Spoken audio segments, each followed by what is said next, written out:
BMGtv. We in the building. I'm your gracious host, Dr. Juice. Happy Juneteenth. We're going to break that down today. We're going to break down a few topics today, y'all. Y'all be ready for it. We're bringing in hot fire. Stay tuned.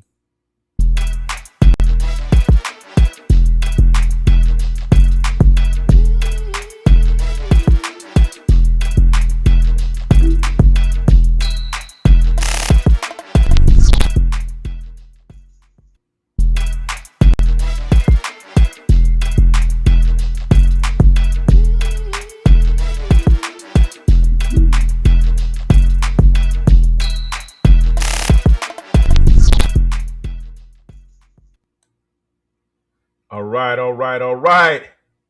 I am your gracious host in the building, Dr. Juice, certified indigenous brother of America. And here we are, y'all. Another Juneteenth coming around. 2026. It's 2026. We got Juneteenth coming around.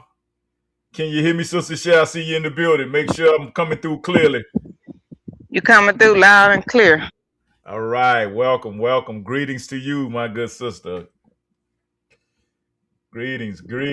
Look like same here, my good brother. Shaq is joining, and if my signal get messed up, give me a few minutes because I'm outside. I had some errands to run. Okay. No problem. Not a problem at all. I'm going to play this little clip real quick for us while we get this thing crunked to kind of let y'all know where we heading at today. We finna make this thing happen, Captain. We got Brush Shack coming into the building. Let me see if we can bring Brush Shack in real quick before I get this thing crunked. Oh, that's Mr. Z. Bruh Z, what up? Greetings. Happy Juneteenth. Happy Juneteenth, black man. All right. Yes, sir. I'm headed to Birmingham early this morning. I'm going to let y'all know what the atmosphere is like. Shit, boy, you going into the Lions Den, boy. I've been going into the Lions Den for the past 2 or 3 months now with all these major current events on the eastern part of the United States. That goes as far as I-36. Well, I'm going to let you know what you need to do right here. This is the type of mindset you need to have right here. Let's later on. Freedom by any means necessary. We want justice by any means necessary. We want equality by any means necessary. We want it now, or we don't think anybody should have it. So whatever kind of action program can be devised to get us the things that are ours by right, then I'm for that kind of action no matter what the action is. I don't think when a man is being criminally treated that some criminal has the right to tell that man what tactics to use to get the criminal off his back. When a criminal starts misusing me, I am going to use whatever necessary to get that criminal off my back. And the injustice that has been inflicted upon Negroes in this country by Uncle Sam is criminal. Don't blame a cracker in Georgia for your injustices. The government is responsible for the injustices. The government can bring these injustices to halt. And what you and I have to let the man know is we are peaceful people. We are loving people. We love everybody who loves us. But we don't love anybody who doesn't love us.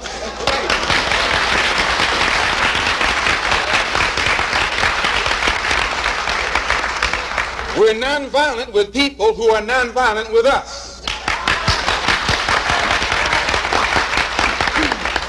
But we are not nonviolent with anyone who is violent with us.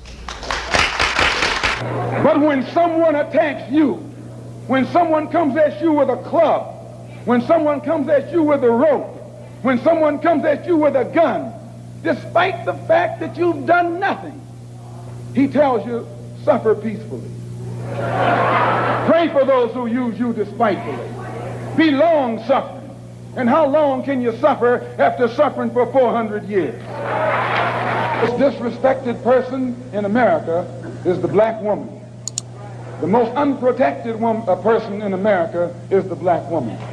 The most neglected person in America is the black woman. And as Muslims, the Honorable Elijah Muhammad teaches us to respect our women and to protect our women. And then the only time a Muslim really gets real violent is when someone goes to molest his woman. We will kill you for our woman. I'm making it plain, yes. We will kill you for our woman. We believe that if the white man will do whatever is necessary to see that his woman gets respect and protection, then you and I will never be recognized as men until we stand up like men and place the same penalty over the head of anyone who puts his filthy hands out to put in the direction of our women.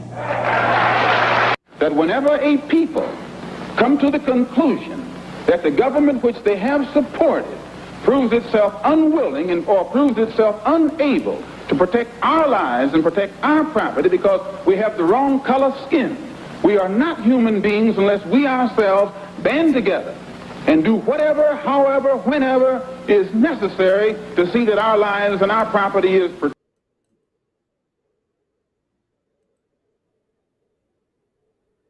Any means necessary. Y'all heard this, brother? Did y'all hear this, brother? He was talking this way back in the 60s. And you got these old sassy dudes around here not talking about praying for your enemy. Pray for your enemy. Let God handle it. I'm going to talk to God about it. No, we ain't talking to no God about it, man. The man said any I heard the means words on the necessary. Any means necessary. Any action necessary that needs to be took. That young man, Carmelo Anthony, understood that. He understood the assignment. I know y'all don't want to hear that. I know y'all don't want to hear that. But that's how you're going to hear it at Urban Matters BMG. We're not going to sugarcoat shit for you. That young man stood on business. Why they don't want to hear it. But I will express that here in a few minutes. Just give me a moment. Absolutely. They don't want to hear it. Sassy dudes that don't want to fight. See, it's not just sassy dudes, brother Juice. Just give me a minute because I'm in the middle of something. I'm gonna mute my mic and I'm gonna get back with you. But continue, because I got an answer to that. Let me finish what I'm saying. All right. I say it's sassy dudes because anytime, like Malcolm X said, you will sit around and let people keep insulting, abusing your community. Something wrong with you. Something is definitely wrong with you. That's why I got to play this next clip right here coming up. And I just want to try to, segue into what we need to segue in. But right now, hold up real quick. Let me give you the reason why I call this show Black Pain. Because for decades, corporate media has turned black suffering into a spectacle, packaging trauma as entertainment, outrage as ratings, and tragedy as profit. The cycle is deliberate. Stories of violence and struggle are amplified, with narratives of joy, innovation, and resilience are buried. This imbalance keeps audiences emotionally charged, but uninformed, ensuring clicks, views, and ad revenue at expense of truth and dignity. That's what they doing, y'all. They packaging trauma as entertainment. And you going for it. Hook, line, sinker. This is a news cycle. Don't y'all see what's going on? They finna package all of this and keep the cycle going until clear up to midterm elections or maybe even the national elections. And you're going to fall for it. Hook, line, sinker. You're going to fall for the Jedi mind trick again. The Democrats going to come out acting like they finna fight the Republicans for you and that all of this is the Republic. You heard what Malcolm X just said. He said you want to blame it on the cracker in Georgia. Like they trying to do right now. The Democrat Party is trying to attack the southern states right now, blaming it on the southern states. Blaming racism on the southern states. I seen something up there with Brandon Johnson in Chicago. An Asian dude put a Trump hat on top of what was it? He put something on top of some type of statue and set the statue on fire to make it look. And Brandon Johnson come out now. the FBI and all of them are seeking hate crime charges on this Asian guy in Chicago. But Brandon Johnson, the mayor of Chicago, he's coming out trying to frame it as, oh, it was a MAGA setup. What? This guy's not making any sense. Brother Shay, did you see that? Did you see that clip with an Asian guy? I'm going to look that up. I'm going to find that on TikTok. Alito. Salute, salute. Salute. No, I didn't see that yet, man. You got to, there's so much going on, bro. Man, you have to put me on. Asian guy, he came out. Mm-hmm. Hold on, let me look it up. In Chicago, Brandon Johnson. Yeah, he came out, set a statue on fire or something, and Brandon Johnson comes out and tries to package it as some type of Trump thing. I think it was a cross he came out and burned. I think I got it right here. Hold on. Here we go. We got it right here. I tell you, man, black pain is fake media fuckery is what it is. It's all hand in hand, man. That's why we got to have a plan. We got, like Sister Chef said, we got to get on the ground. We cannot continue to let these news cycles emotionally charge us up. We have to get on the ground. And we're going to have to start saying, hey, man, we want legislation. Fuck all this. You see that Obama shit, they coming out dancing. I'm every woman at the damn Obama Museum. I'm trying to figure out what the hell people celebrating. Here we go right here. Come on, man. I mean, bro, they doing too much, bro, right now. That cross in broad daylight in the middle of the park is an Asian man. In light of all that's going on, I've never heard or even experienced this much racism at the hands of the Asian community. I did not see this coming. To have someone of Asian descent burn a cross in a public place as a way to oppress Black people. And just to piggyback off of Nene, why did you use something that belongs to white people to oppress us? If you're going to be racist towards us, it should be something that belongs to you and your culture. Why didn't you, like, burn a stack of bean sprouts or something? The fact that the person of interest for burning that cross in broad daylight in the middle of the park is an Asian man, in light of all that's going on, I've never heard or even experienced this much racism at the hands of the Asian community. I just don't get it. Hey, Brandon Johnson, how you doing? You may not want to listen to this. This is a man who once said that Hyundai was responsible. He deserves to stand trial to the American people. Some paraphrase, I guess. But I think you use the word end. That's what I mean by end. I mean, by end, I don't mean... Now, how the hell is he speaking out? This nigga should be locked up. Look at him. Come on, man. Something ain't right with the damn sauce. Something ain't right in the sauce, bro. I mean, like a civil war, if that is the imagery that you're trying to imagine. Lou says he built this cross after carrying wooden slats from his near West Side apartment to Grant Park last Tuesday afternoon. He showed the red ball cap that he put on the top beam and used lighter fluid and toilet paper to get it all going. I put a red hat to signify the MAGA hat, the Make America Great Again hat.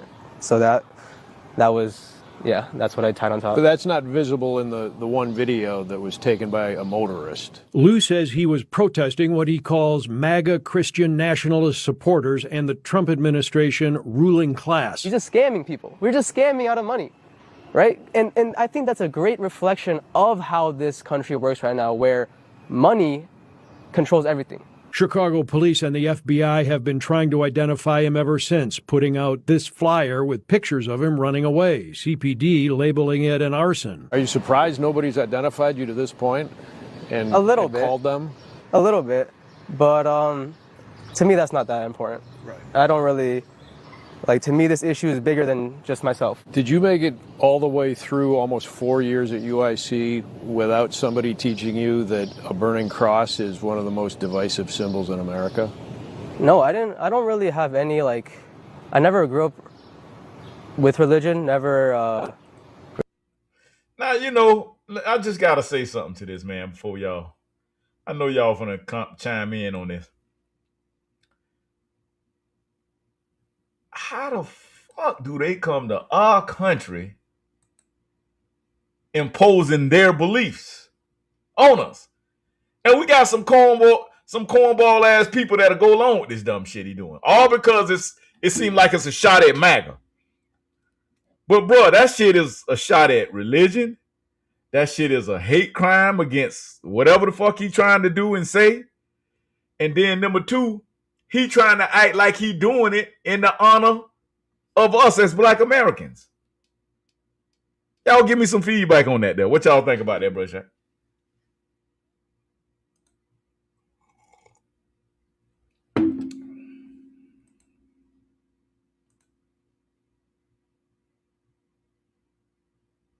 Frank Nevermind say crisis actor. I believe that, Mr. Frank, in the comment section. I believe a lot of this shit is crisis actors. But Frank, if we know that, why are we not fighting back against it? Why are not we not exposing it? Why are we saying, hey, well, y'all need to investigate this? And we're not going to stand down. We're not going to stand down until this is investigated, because we know this stuff is crisis actors. We know that all of this stuff is what they call false flags. And it's trying to invoke all type of fear, hatred, and uproar in America. Like, you get what I'm saying, Mr. Frank? What's the purpose? What's the purpose? Brother Z, you want to chime in? That orange man, he think he playing a video game, like he could just press the restart button, and he wants war. Right. But what about, like what Malcolm X said, what about the government? All of this shit been in place. All this been in place before Trump. See, yeah, back to what I had wanted to comment on. A lot of people, they talk that talk saying that they'll die for one another, they'll die for their family members, but I truly think that when your car gets pulled, whether it be you or another family member, that sacrifice is not as easy as it's said. Now, I'm not saying everybody, but that is the problem. And where it's gonna halt and stop is the wrong individuals have to be tried in order for that sacrifice to be made. All that protesting and kumbaya and praying and stuff like that, that's not working. We got to really be willing to die for us not to be bothered with. What a horrible job that some people are saying that they are doing in Birmingham on behalf of that child being killed by law enforcement. I haven't seen it for myself, but when I get there early in the morning, I will let y'all know what the atmosphere says to me as far as visiting that area. I think that was Mississippi. That wasn't Birmingham. That wasn't Birmingham? No, that was Mississippi. Yeah, that was in Mississippi. Talk about the police officer that unalived and murdered the little 1-year-old baby, shot into the side of the car. Yes. I don't know why is that having an effect on Birmingham, but hey, we're gonna see. Well, you know, Mississippi and Birmingham are right there beside each other. I'm Ruben Diaz. So that could be what that could be what it is. The Mississippi officer involved in the shooting death of 1-year-old Cohen Wiley is currently on leave. In the meantime, people in Senatobia have packed a Board of Aldermen meeting demanding to see video footage of that incident. Here's ABC's Ezekiel Talamako with more. Community members filled Senatobia's City Hall following the death of 1-year-old Cohen Wiley after he was shot and killed in the Senatobia Walmart right off of US 51. Now, when it comes to community members, they say that they've had enough and they're demanding for evidence when it comes to what took place here on Sunday. According to the Mississippi Bureau of Investigation, officers with the Senatobia Police Department and Tate County Sheriff's Office responded to a shoplifting call Sunday at the Walmart on US 51. Investigators say that officers encountered 2 subjects and a child leaving the store in a vehicle. The MBI says that the driver allegedly drove towards officers and nearly struck one of them before an officer fired their weapon. Now, the vehicle later arrived at a local hospital where 1-year-old Cohen Wiley was pronounced dead and another person was listed in critical condition. During Tuesday's Board of Aldermen meeting, residents called for the release of the video following the incident. So we want some footage, okay? Before y'all tamper with it and do all what y'all do, before y'all do all that right there, we'd like to see some clear-cut footage as to what happened at Walmart parking lot and what caused this range officer to feel on a woman and a child. MBI is over the investigation. Listen what I'm saying. I would like to see the footage just as well as everybody else in order to make a decision. I mean, you get what I'm saying? Brother, I understand we need to suspend him without pay.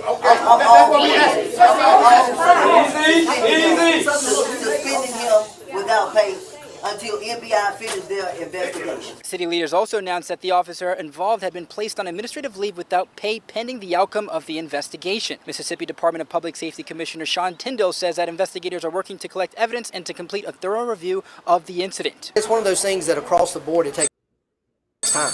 Again, this happened we got to gather a lot of that evidence, and it doesn't just happen as quick as everybody wants it to.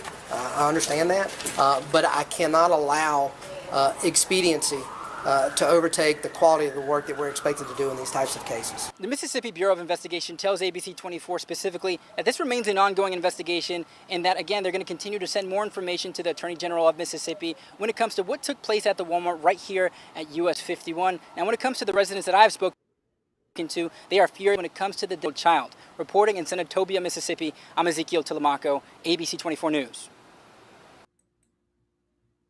Wow. Wow, wow, wow. Did you hear that, bro, Shaq? Wow, wow, wow. Shot a 1-year-old baby. And I'm wondering, is it a black police officer that did it? Because I seen a little black police officer running just then. I'm wondering, did he do it? Because they suspended him without pay. That's very rare that they suspend a white officer without pay. They usually would suspend the white officer, but they would still allow him to be paid. That's very interesting. That's a very interesting take I heard that story, man. That's the home state. You know what I mean? But I never heard of that town or whatever, that county or whatever. Centobia, what's it called? Centobia?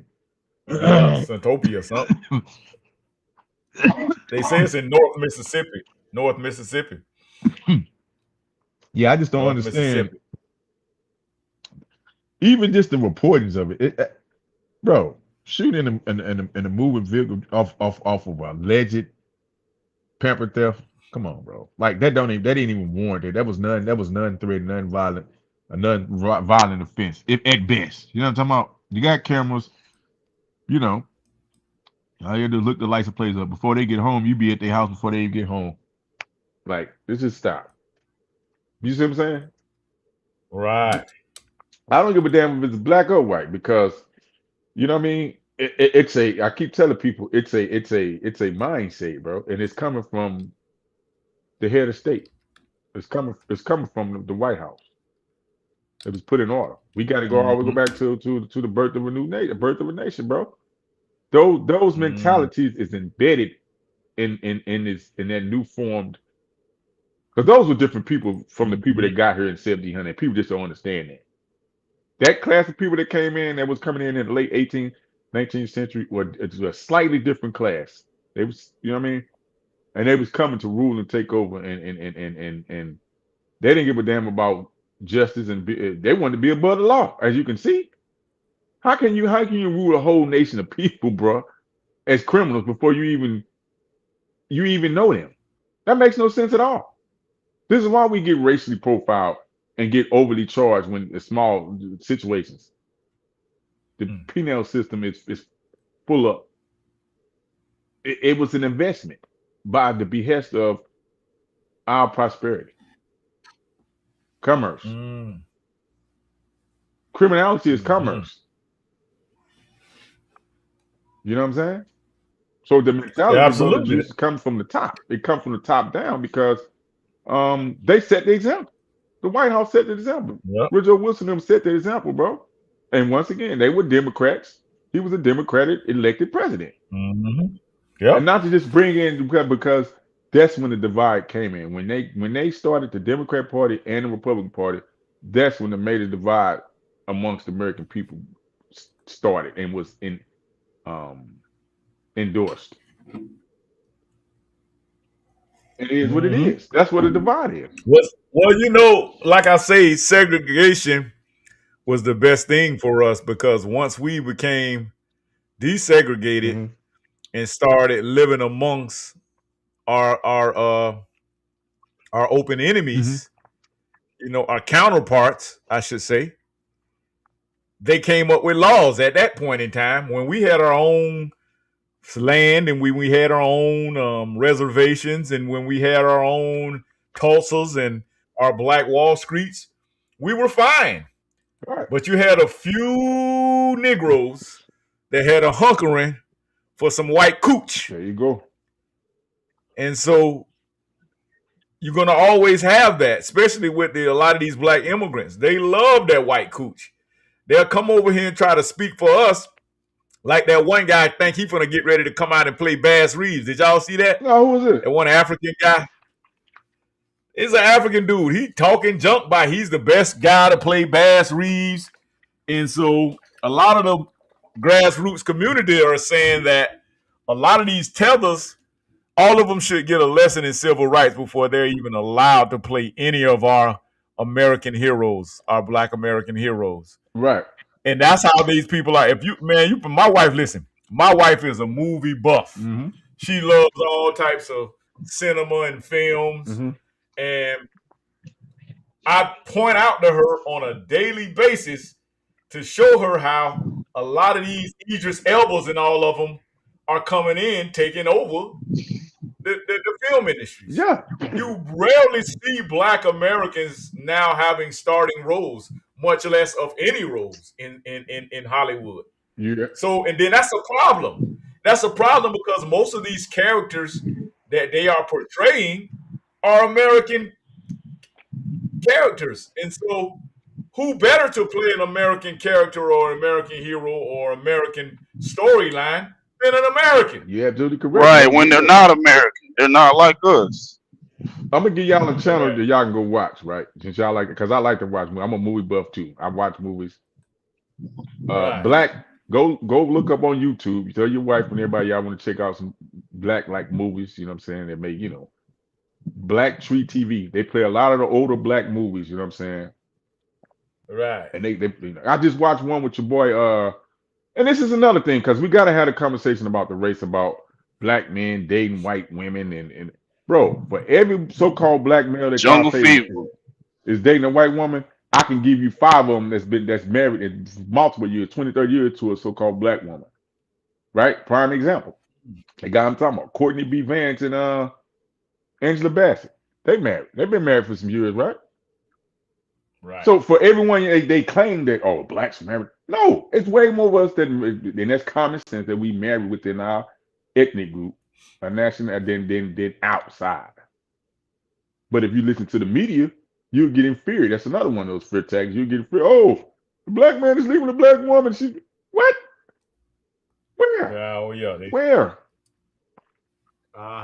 Where? Yeah. I mean, all the top celebrities, I gotta they've been married for 30 years.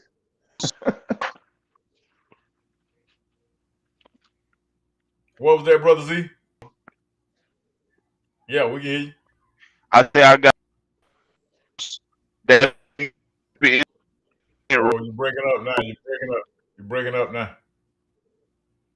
You were sounding good before you got back in your truck. Yeah, you freezing up, Brother Z.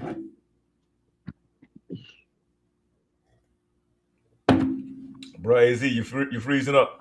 Yeah, he might have to take his Wi-Fi off. If he on his cell phone, just try to use his cell phone signal. If you the building. You hear me now? Yeah. Yeah, we can hear you. Turn your Wi-Fi off when you get in your truck. Just turn your Wi-Fi off. I gotta step out the truck and move closer to the building because the Wi-Fi is on the Wi-Fi at the yeah, that's truck what we're stop. saying. Right. That's what we're saying. Once you start moving back out to your truck, bro, Z, turn your Wi-Fi off. Drop the Wi-Fi from the building, and then your cellular phone will take over better. Correct. Yeah, so you can get in your truck, but you're just gonna have to turn the Wi-Fi switch off. Yeah, because it's gonna have you pinging back and forth. Yeah, you're gonna be pinging. You're gonna be still trying to pull off the building, and it's going to distort it. Okay. We got Sister Shell. She keep dropping in and out. Okay, am I coming in y'all clear now? today. Yeah. Yeah, you still clear. Yeah. Okay, what I was saying, back to the subject about the young baby that got killed by the law enforcement in Mississippi. That reminds me of my incident that I had with law enforcement back at Lake Wales. I later on found out the reason why they brought my charges against me was because I filed a complaint against the arresting officer, which I felt I had the right to, was because he said he made an initial traffic stop, but I haven't violated any traffic infractions for him to pull me over, and he claimed he made a felony stop based off past allegations that were like several days ago, and he really didn't know who he was looking for. He was just looking for every car that fit my description based on accusations. But my point is that when you pulled me over in front of the O'Reilly Auto Parts store, him and the other officers didn't properly secure the area for them to have guns drawn out on me while I was sitting in my car, and there was an employee of the store who happened to be taking the trash out. Let's just say the unthinkable happened where if I would have reacted to them doing that, or if they thought that I was retaliating with them against them with a firearm, and they shot and missed and hit the store employee on accident. So the lieutenant stuck up for them and said they did everything correct. They did what they were supposed to. I disagree. You were supposed to tell everybody, hey, stay in the store. Don't nobody get out of their car and go in the store right now. You know what I mean? As far as handling business correctly as a law enforcement agent with the incident of that nature. That day. You was black, boy. Right. We got to go get you. You a threat. So now, you're breaking up again, brother Z. You're breaking up again, AZ. This is what I'm saying, brother Juice. This is what even, bro. Even the depiction of how when they go to training, right? Even if you miss training, right? It's a black suspect. It's a black shadow. So and the psychology is you black, you're a criminal. It's just embedded in the psychology of law enforcement, bro, in the United States of America, bro. Right. The targets that they target, even in police academies, too, it's a black target. It's a black target. It's a shadow. It's dark. It ain't, you know what I mean? They did studies on the psychology of this stuff too. The white criminal, they get the scenario where you're in the store or whatever, and they going through the training modules and stuff, and the white criminal pop up, they don't shoot him. None threatens to him. They go take him to Burger King or something, or give him a bottle of water. And the black target pop up, not even just being black, it could just be a black shadow, like figure pop up. They shooting the black shadow figure, and then when they go back and look at it and do the audit, the white motherfucker was the goddamn criminal. You know what I'm saying? He said, "Oh, what the hell is going on?" So it is a psychology, bro. I don't know how to break it, but it's definitely a mentality, bro. That's going on.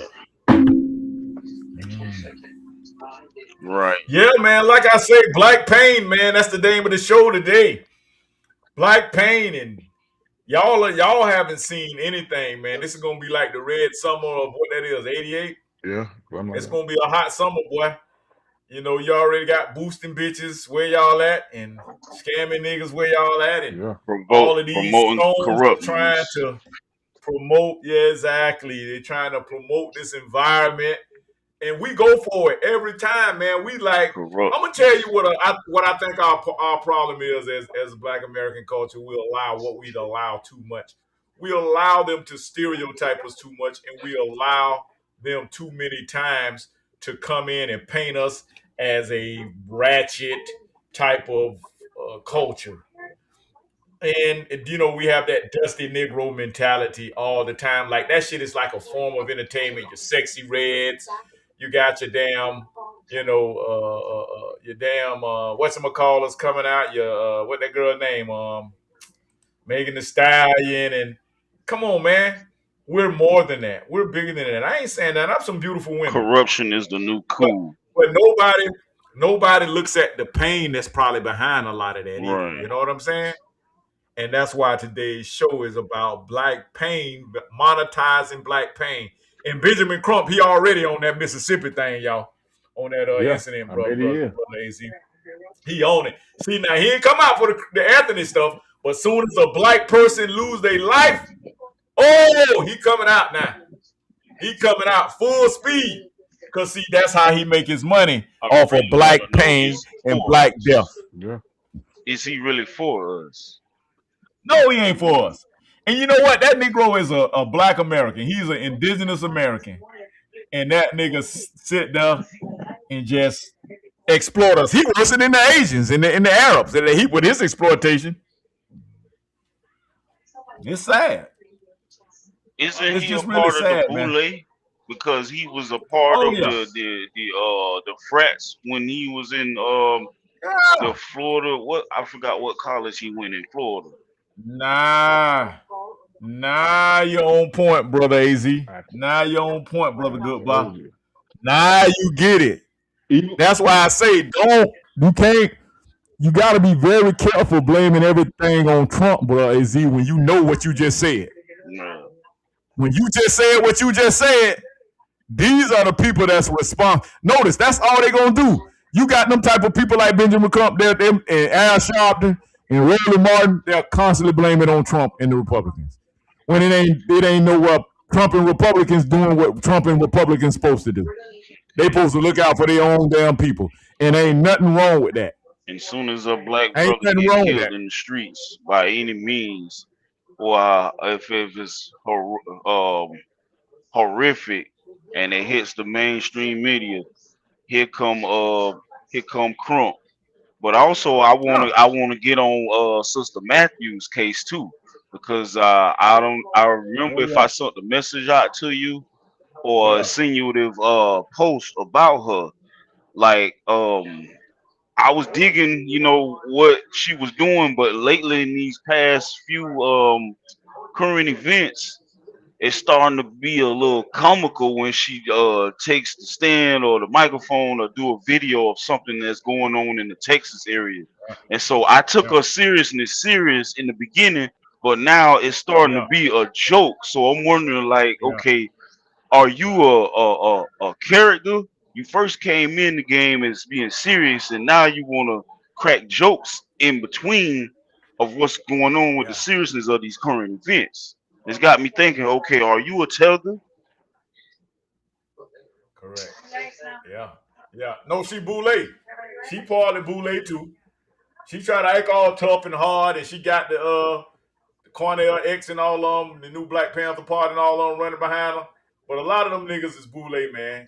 I mean, it's a proven fact that, let me tell you something about the Nation of Islam. Now, I rock with them boys, but that new modern day black Muslim it's not what it is. Them boys ain't like Malcolm X. Listen, don't you know if them folk, if goddamn Farrakhan was a real threat, he would have been gone. They'd have been off him. I personally feel like Farrakhan had power in the beginning, though, and that he couldn't have been touched then. I feel like Farrakhan was more dangerous way back than he is now. He was. And if you let him tell it, they say he had something to do with the whole Malcolm X thing. Because he knows so much about it. He knows the underlying facts and the fictitiousness of you get where I'm coming from. I just can't put it in. He got the blood. You forgot he got the blood in him, brothers. Yeah. Yes, sir. He got the. I mean, I can't put it in intelligent words. It's in his DNA. He got the Caucasian blood. Is in his DNA. His father's Caucasian. If I'm not mistaken. So it's in his DNA. Caribbean. He got that West Indies in him. West Indies blood. He does. Look at his hair. Let me play a clip real quick. What y'all think about this right here? Young black men, each of them twice his size, tried to make him get up from somewhere he was invited to be. People from their community are starting to speak out about the Metcalf family. I'm not going to deal with Jeff Metcalf and him and his family bullied us out of our seat. That's how this trial came to be, is because his kids are bullies and want to bully people out of their seat. So where do you think his kids learn to be bullies at? According to their environment. That's all I'm going to say. Somebody in the Collin County's prosecution's office edited Carmelo Anthony's mugshot to cover up the fact that he was assaulted. This is when Carmelo Anthony was arrested at the track meet. His nose is swollen and his right eye is a little swollen. And most notable, on the same side where his right eye is a little swollen, you can also see a patch of his locks missing. Now here's the Collin County mugshot once he was booked the exact same day. They edited the picture and made him a little darker. You can clearly see they edited the picture. They took down the swelling on his nose and eye, and they edited his hair. The part where that patch is missing is now filled in. This was a dirty cover-up trial in a racist conservative county in Texas. They railroaded Carmelo Anthony. The prosecution lied about Anthony not being welcome.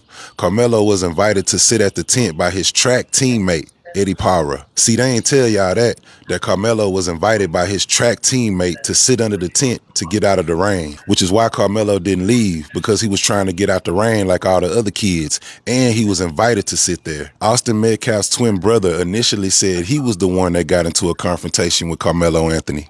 And my brother stepped in and said, "You need to move." He's like, "Make me move." Austin grabbed his backpack.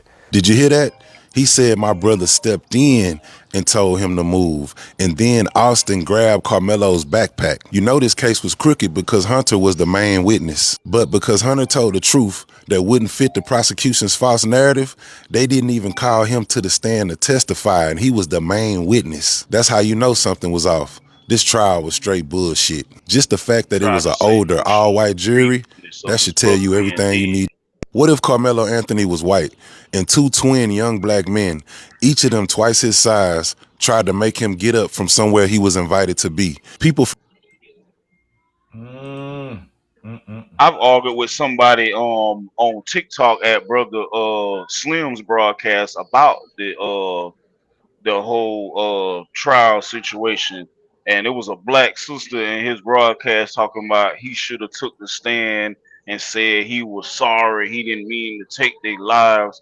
I told her in a nice way, you got to understand that he was jumped not just by two people but several other people that was under that tent, and that if he would have not had that knife on him, whether he would be fighting back or not, he may have been the victim that would have been deceased. Yeah, also too, they said it was a 3-inch blade knife, right? And the medical examiner, right, in the trial came up and she did her little autopsy and all that stuff. And she claimed that it was a 2-inch gash that pierced his chest plate. Now, I said, hold on.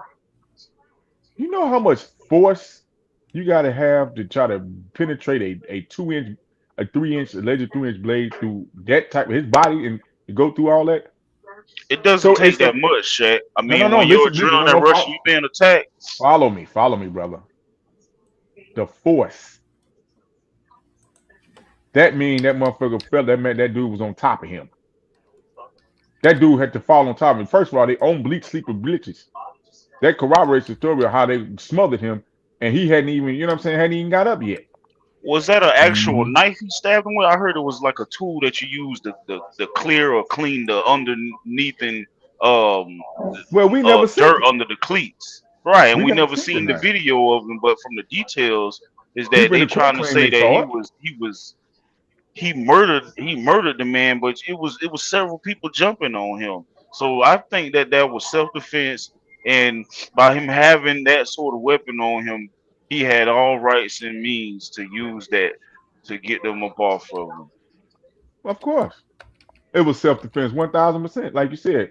And he may have not have meant to kill him, but that was just, that guy was twice his size. And even if it was just a one-on-one, that's still more than enough of the other guy being overpowered. That black brother. Anyway, yeah. So well, it would still would have been the same result.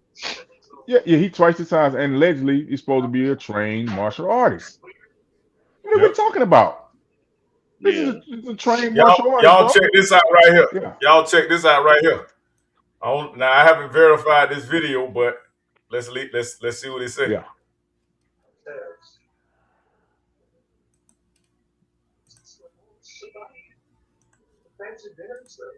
That child, he fell. Yes. He fell on him, and the knife was, he had the knife in his hand. Well, it wasn't a knife. What was it? It was a tool that they tighten up their track cleats with. Oh, is that what it was? Yeah, so he never bought a knife. Yeah. So that came out in the courtroom yesterday that it never was a knife. You don't want to sit down? Richard, can I have my wallet? Yes. Let me just It helps you with Yeah, because I don't want you to fall. Yeah. Well, I'm not going to fall. I'm standing. I'm not going to fall. I'm not moving. I've got my legs long. She say my legs still. Say my legs My legs are, well, they don't, but if I can sit down, I'll be happy. Yes. But anyhow, that's what I'm here for, and I was hoping the card is not out yet. Right. It's probably going to get out around 6 o'clock. That's what I thought. That's what they said, and we've got another hour. And I just want to, I'm not going to. What's your name? Kathy Taylor. Thank y'all so much. And sir, thank you so much. Very much so. We thank y'all for standing and just. He's not. Thank you. And, okay, so it was the cleat, and he had that in his hand. Yeah, the tool is like a little tool like this, like a screwdriver. So he was innocent completely. Completely, because you're allowed to have that tool as a track athlete to tighten up your cleats. Yeah. Okay, and he had it in his hand, and the other kid fell on mine. I do too, but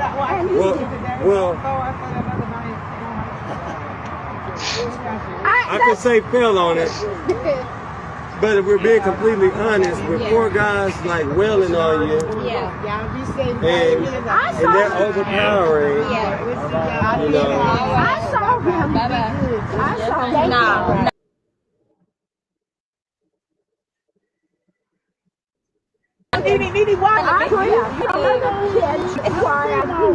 Innocent. Gotcha. That's why I've always said he was innocent. So the footage from the footage that you saw was Austin Metcalf actually falling on the object. Now, at what point of the video, like how long into the video before he actually fell on it? He went over there to confront him. Exactly. He pulled out that thing to protect himself, and the other kid, the white kid. Do you mind if I record? Oh, I don't care, but I don't want to be on TV or anything. No. Yeah, we don't trust the news media. Yeah, so but our own podcasts and things like that, they don't report it. They end up saying that it's a knife. No, it's not going anywhere. Yeah. Social media. Not live or anything. I don't know what was wrong, but he never killed that child. He failed. Yes. He fell on him, and the knife was, he had the knife in his hand. Well, it wasn't a knife. He never killed that child. He failed. Yes. He fell on him, and the knife was, he had the knife in his hand. Well, it wasn't a knife. Still beating on him. Shame on that black lady that was in Brother Slim's broadcast saying that he wasn't raised right, and that he was an insubordinate child, as if she knew who Carmelo is and like she knew his parents. And she was also talking in terms of suffer calmly, like how you was playing the Malcolm X. That's what they want you to do. Suffer in peace. And I gotta get on Brother Slim for that shit, for letting her say that. Exactly. I bet you she was old. In her 50s, mid-50s. There it is. That generation. And then had the right to try to follow me on TikTok. I didn't even get a chance to. I didn't follow her, but she's following me. But they're paying these people out here. All right, thanks for joining us today, Sister Share. Greetings. Salute. All right, give us some feedback on this, Sister Share. And Brother Z, you gotta start recognizing what a troll looks and sounds like. Exactly. A lot of you people coming to these sites to troll. They coming to our platforms to troll us. They really have nothing to offer. Go ahead, Sister Share. Yeah, that's just what I want to speak on. What Brother Goodboy stated, that these people are paid. I was just like they said, those people that were, some of them out there that was acting crazy out front of the courthouse, they were paid.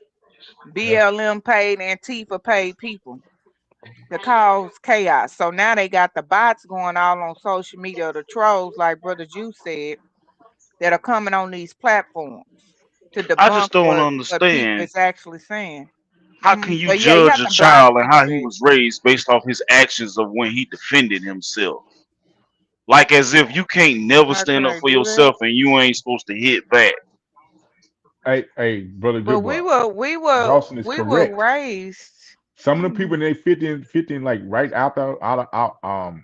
right behind us, or before us, they had a mentality, bro. Because I was on the phone with somebody. On I'm that like, what? setback What mentality you of mean he should have ran? He that should have ran away. If he'd have ran away, this never would have happened. If he should have just ran Correct. that away. bondage What? control of the Bible, right? That's what you're saying. What?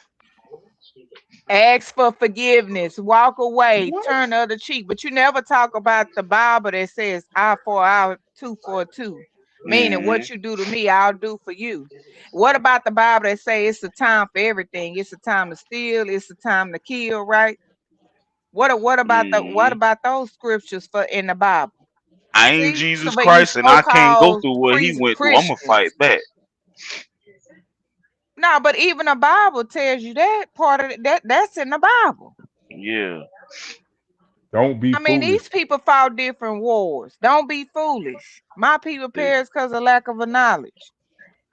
Man, come on. Yeah. Now, also Don't, now, don't, I was don't, listening don't, to no. the chick. Now, like I said, it's a lot of implants in this situation. They implant themselves in this It situation too. is. Right? I'm saying that too. The old girl claimed that the Anthony family hadn't been in Texas that long. They only been here around about 2 or 3 years, about 3 4 years. They originally from Louisiana. I haven't confirmed that. Not, but that sounds about right because a lot of people, if people see, people don't know the demographic of Texas, y'all. So that's why I'm telling you, anytime you get on your live stream, you got to give people the demographic of Texas and the land, the layout, and the history because people just don't know. I've been here about 13 years and I'm still learning different stuff. Frisco and Right. Plano areas like that, those are migrated areas, like you said. There's people from different nationality and races from other states that do migrate up into those suburban areas. And Tarrant County is That's another. true. Was it Mansfield? These are certain suburban areas that people from other states come and migrate to. They're not That's originally true. from those cities and towns and counties and stuff. They migrate up into those suburban type areas. They're going to work. They're going to live. They're trying to get away from, the noise out of, the big city. So they migrate into these suburban mid towns and stuff. Suburban. That's true. Yeah. They working, they hard working. You know what I'm saying? They don't know nothing about the landscape and layout. They don't know about the laws. They don't know nothing about people that's How people act here in Texas, yeah, how we are, yeah, yeah. families and stuff. Yeah, Means you how some have of these to cities is ran by avoid different families. culture, different people. Yeah, you got to Yeah. deal with here and how to deal with them. That's true. And Yeah. that's unfortunate that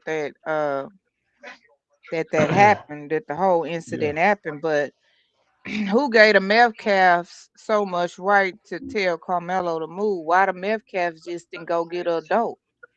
Why you ain't go get a coach or adult to tell him to move?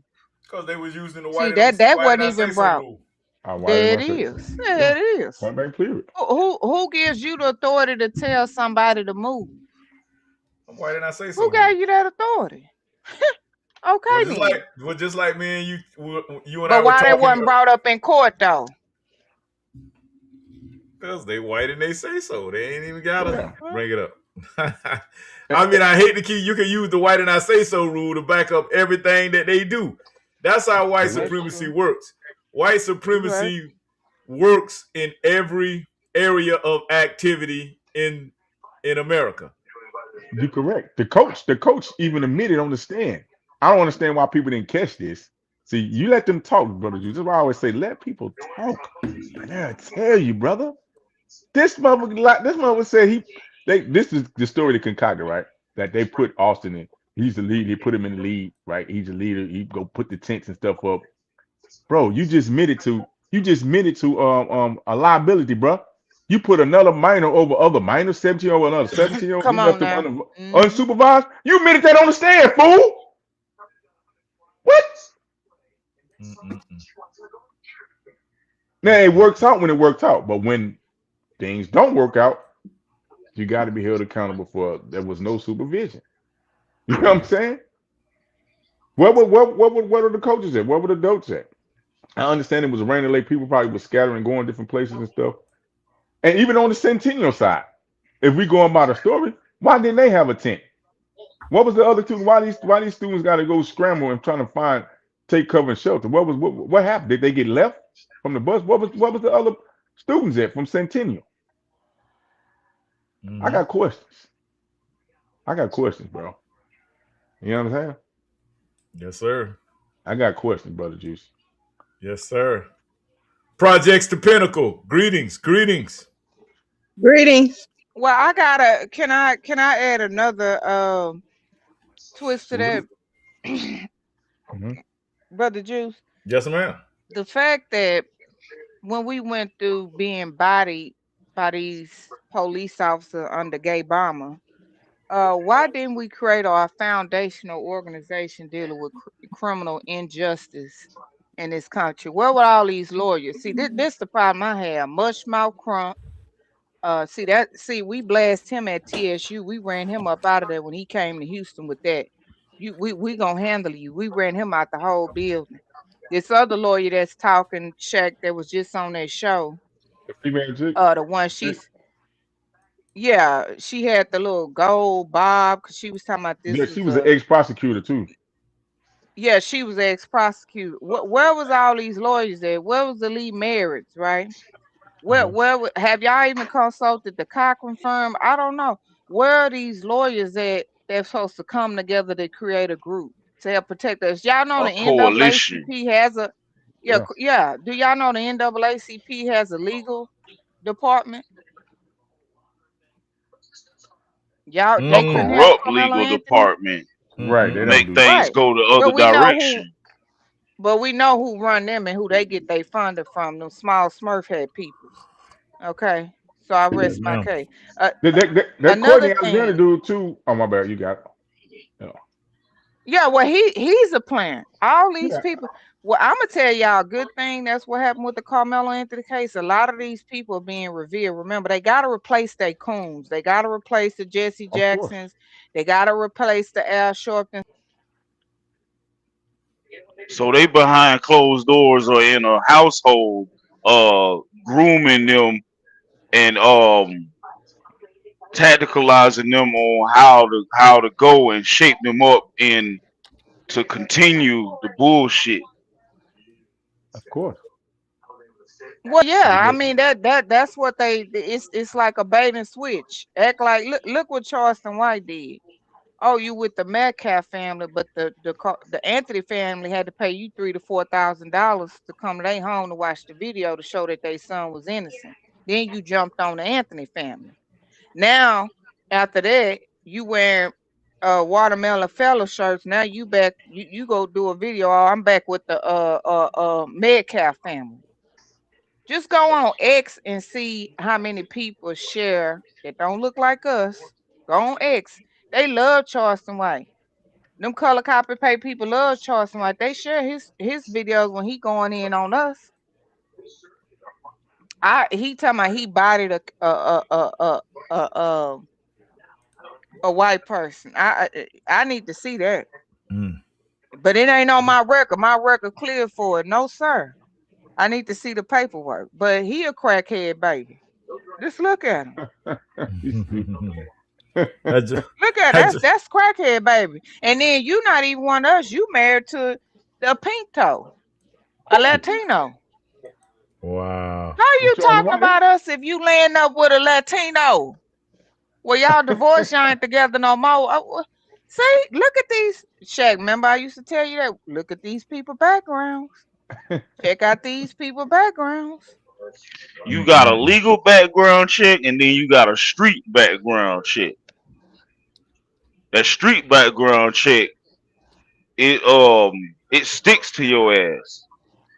But based on what's in black and white. Yeah. But I'm gonna tell you the game though, and this is the game that they running on us too. I keep telling people, you're dealing with criminal-minded people. These are professional criminals, so they colluders, right? So they've mastered the game of the bait and switch, right? I Yeah, so do there's good no in here. I go to between. church. I go to church. I give out turkeys. You know, I give money. I send people to college. But on the flip side over here, you know what I'm saying? I'm pimping hoes on the west side of town. I'm slapping them You women, pimping taking hoes on the that west kind side of of town. money Right. out of So the they poor mastered the community. then they mastered the art of deception. And I'm talking about all from all races and nationalities. They mastered the art of deception, if you notice that. They'll be over here saying they going against so-called PDFs, but on the other side of town, you know what I'm saying? Right. They got some PDF stuff going on. You see what I'm saying? They got a man cave that they report to that everything goes, but soon as they walk out of that man cave, they change they clothes I put on new and they clothes. proper Yeah, same clothes. yeah. Yeah, So the yeah. There one you that's go. saying, "Oh, we don't like pedophiles and we prosecute this and that and we don't tolerate that," they going in the man cave and they doing exactly what they don't want Doing in exactly what. society. Yes, exactly. Yeah. Yeah, Actors and yeah, actresses. yeah. Actors and So they build up the cachet. They build up like you said, just to support what you were saying about the legal part and then the street part. They build that street cachet up by doing certain things to people righteously. Like they try to balance this righteous versus ratchet stuff. Right? Evil versus good versus evil. They master that. So they give out money and help people do certain things on this side. So when they do get caught doing the most devilish stuff, they can say, "But hold on, no, he helps old women. He go by and volunteer for at the local a nursing home and stuff like that. No, he not him. You know what I'm talking about? These are But when devils in they sheep get clothing, cased bro. up, that's out the window. Y'all look at this guy right here. I can't take him serious, man. I just can't, bro. Who is this? Charles White. Oh man. I get to be a white man. I finally get to be a white man. Is he just Charleston White wannabe? Or who is that? That's him. That's him. With the makeup on. Yeah. I finally got my dream come true. I finally get to be a white man. I finally get to be a white man.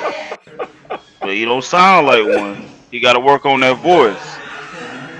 That's why I listen, man. I'm telling y'all, this guy's an attention seeker, man. You cannot. This guy's a professional troll. I'm telling you, man. Oh yeah. I know he'll know us, Sister Chef. Shaq say he always saying he just a character. This is a character. See how they play? That's it. I just didn't care though. I just this just comedy. Yeah. Just like Sister Matthews from Texas. She's starting to get comedialized now. Exactly. But I've been telling y'all, I'm sick of it. And all these people being exposed. They all being exposed. You got that video.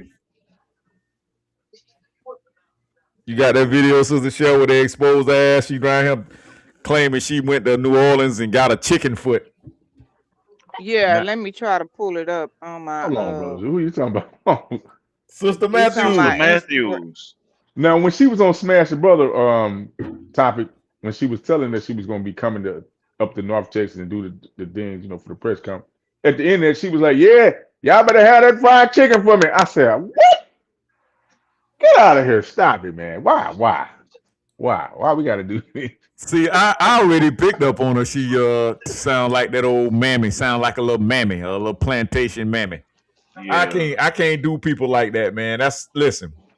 I know all y'all know the story where I had a Chamber of Commerce that I started. Because like I say, I'm all about, like Sister Shell, on the ground, grassroots activities and grassroots actions. And, I founded in charity, the commerce. It was called the Polk County African American Chamber of Commerce. You can look it up on YouTube.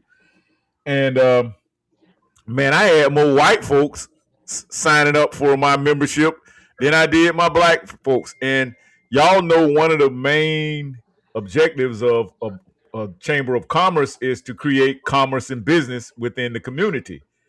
And just for me naming it African American alone, I had, of course, you're gonna have them mayonnaise militia coming at you, and I was holding it down, bro, 10 toes down, damn near with my board and just me. And like I said, man, I had more membership and more support from white folks than I did my own folks. Then this is how I found out about the boule, that the boule ain't shit, your NAACPs and all of them. You would think them niggas, they wanted me to come and join their memberships, partner with them, but none of them would partner with me because I wasn't going to sit around and try to decide which white folks were the nicest. I didn't want to apologize the way that I was moving, the way that I was operating the Chamber of Commerce. We weren't You have no right to. Yeah, we wasn't sitting around waiting on no permission to do shit. We were just doing it, and we was growing very fast and expeditiously. So that's what made me kind of, because lo and behold, in the end, it was the black boulets that came at me and tried to attempt a coup d'etat and literally tried to overthrow me, bro. So long story short, before the corruption started, I had to dissolve the whole thing, and I gave all the proceeds to a black young ladies charity group. I gave it all. They was pissed with me. They thought they was gonna be able to run to the bank with their money, and then I was gonna get blamed for it because I was the president. So it was gonna make it look like me with all the corruption. Like they got these damn stupid ass state troopers down here in Polk County. The rats. Did y'all see killing that? The roaches. What's up with that? Yeah, feeding the rats, killing the roaches, like Kodak say in the song. Correct. No, we talking about the state troopers down here in Florida right now, Bruzzy. Yeah. They dumbasses. Okay, we got a place called Champions Gate. It's right outside Walt Disney World, that area around the I-4 corridor. And these dumb motherfuckers they like on off duty. Some of the law enforcement can't go down and patrol these areas because it's very heavy in traffic. So they can use their police cars and they can use their uniform and everything to make extra money on the side for themselves. Well, they were billing Champions Gate tens of thousands. Come to find out, they were some Haitian tethers. They was illegal. They were tethers. They were immigrants that had got on to the state patrols. The only way an officer can make extra money is he has to be off duty and he has to put on a security uniform in fashion. No, they didn't put on no security. They was in a state state trooper. Yeah, that's illegal. Wow. Grady Judd going after his officers for doing that though. No, Bruzzy, that's not what happened. They were literally, it's legal. It is legal. They could do it. But what happened was they were billing billable hours when they weren't on patrol. That's what I'm saying. That's illegal. Yeah, but that's what they got them for. They didn't get them because they didn't have on no other uniforms. They had on a literal. They were supposed to be in place with their patrol cars and their uniforms on, their patrol uniforms, state patrol. But what was happening? They were billing them, and so on the days where they were billing, they went back on the GPS trackers on the cars, and they seen that the cars were not in the area patrolling, and that's how they caught them. Yeah, that's why I was saying Grady Judd, he prosecuted and he fired some of his sheriff deputies for doing that same thing. Yeah, just dumb. You know that the damn car got a tracker and it's a goddamn state patrol car. How you gonna get away with that? You have to log in your hours on a time card. You have to log in as far as saying you 10-8 over the radio as well.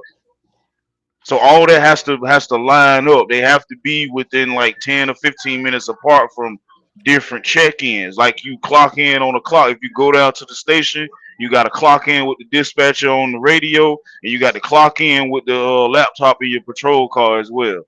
Right. Correct. Even the laptop. You're right, bro. Z. The laptop got tracker. Yes, ma'am. Go ahead. Don't get in there. Okay, so listening to you all, I'm gonna come from the angle of what's going on inside of the classroom.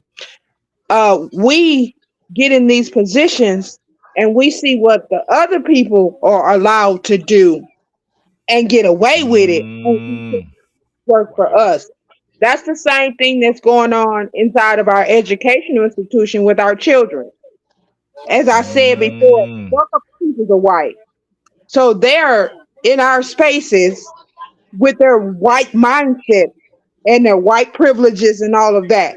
And they're telling our kids that you can do this, you're free, you don't have to do this. You know what I'm saying? So they're graduating thinking that they can do and say just like white kids can. We know that's not reality. And these people that I don't know who you're talking about, if they look like us or not, but we get in these positions and we start acting like the adversary. Yeah. But the outcome don't match because we're going down for some years and they're gonna be okay. So how do we get that more moral compass we've lost back? It's got to be a collective effort, like you That's said, a like we great collect. question. It's got to be collectively. You know what I'm saying? Because the parents, the people in the community that want to be in the community, right? The teachers, the law enforcement, your people that's in local, city, county government. You know what I mean? It's got to be a collective effort. No one person can make change. It's got to be a collective effort of change. You know what I'm saying?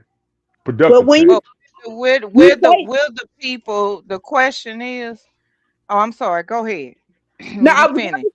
I was going to say it's just like me coming in every day with my standards like I'm in 1960. The young people have been conditioned to think that's outdated. So being highly intelligent and all that, they actually argue and say we're not in the slave day no more. You know what I'm saying? So I say, because I'm sure you guys have seen your number of videos talking about kids can't read and all that. Teachers got one job to do, and that is to teach. I don't care if you got to come early or come late. I mean, we don't have a problem with doing it. So if you are hired to do one job, why you on here complaining about what the kids can't do? That means you were paid and you didn't do your job. It's the teachers. Our educators brought in morality. They brought in, expectations. Failure was not an option. You don't get an option to not do your work. That's just not us. So when you say the collective, we're gonna have to push. We're gonna have to push these people out of our schools. I say that every chance I get, and when I can't say it in school, it's on a hoodie. Basically, get the hell out of our schools, white folk, because they are the problem Well, as to why America's crumbling. when you don't know your history, if you go look up the history, and you can pull up this clip on Newsmax, when you Okay. go look up the history of why the Department of Education was created, even President Carter did not want to create the Department of Education, right? Mm-hmm. Remember, education used to only be provided through the states, which is why this administration, President Trump, whether you like them or not, they're giving back control to the states because the system has failed. But the system was designed to fail our students, right? So, for example, he did that to owe a favor back to the teachers. He knew he was skeptical about the Department of Education and what it would churn out. Then Mm-hmm. guess what? Then you had the teachers unions. So Right. the teachers union was controlling politicians, making laws, regulations, or whatever. Oh no, the school should run like this, the school should run like that, right? So now you have a group of people at the Department of Education. A lot of these people ain't even education majors. They didn't have you on there like a teacher. They didn't have me. I mean, I ran a nonprofit, which I didn't understand. For me to run a nonprofit for 5 years on a shoestring budget, and we got students from F's. You're going in and out. Freezing up on the Sister Chef. Yeah, you're going in and out. She froze up on us. Yeah, she's going in and out. It keeps saying, I keep having this issue. You back. It keeps saying, oops, connection. What about now? Yeah, you back. Let me ask you a question, Sister Shed. Do you have a bunch of windows open? Yes, I do. Let me get out of it. Yeah, you may have to shut some of your windows down. I gotta give you a little pushback on that education thing too. I gotta give a little pushback on it. They say giving it back to the states, but why would he appoint Vince McMahon's wife over that if he giving it back to the states? That makes no sense. What they doing is they probably shrinking it, like they saying it. It's still gonna have some type of authority because they got to still give money out. They still got to give money. They still gonna give money to the states to do education and all that shit. That's part of the United States federal government's duty, the purse, to give money out, to fund these things. So they still gonna be funding it. So I don't know what they talking about getting rid of the board of education if they still gonna be funding from the federal government. They still gonna have some authority on that. Well, I don't look at the person who over it. How do you break up a system? There you go. How do you bust up a corrupt system? See, I don't get caught in the billionaire. I don't never get. He hired Vince McMahon's wife to be over it though. So what you mean? Why is it an issue?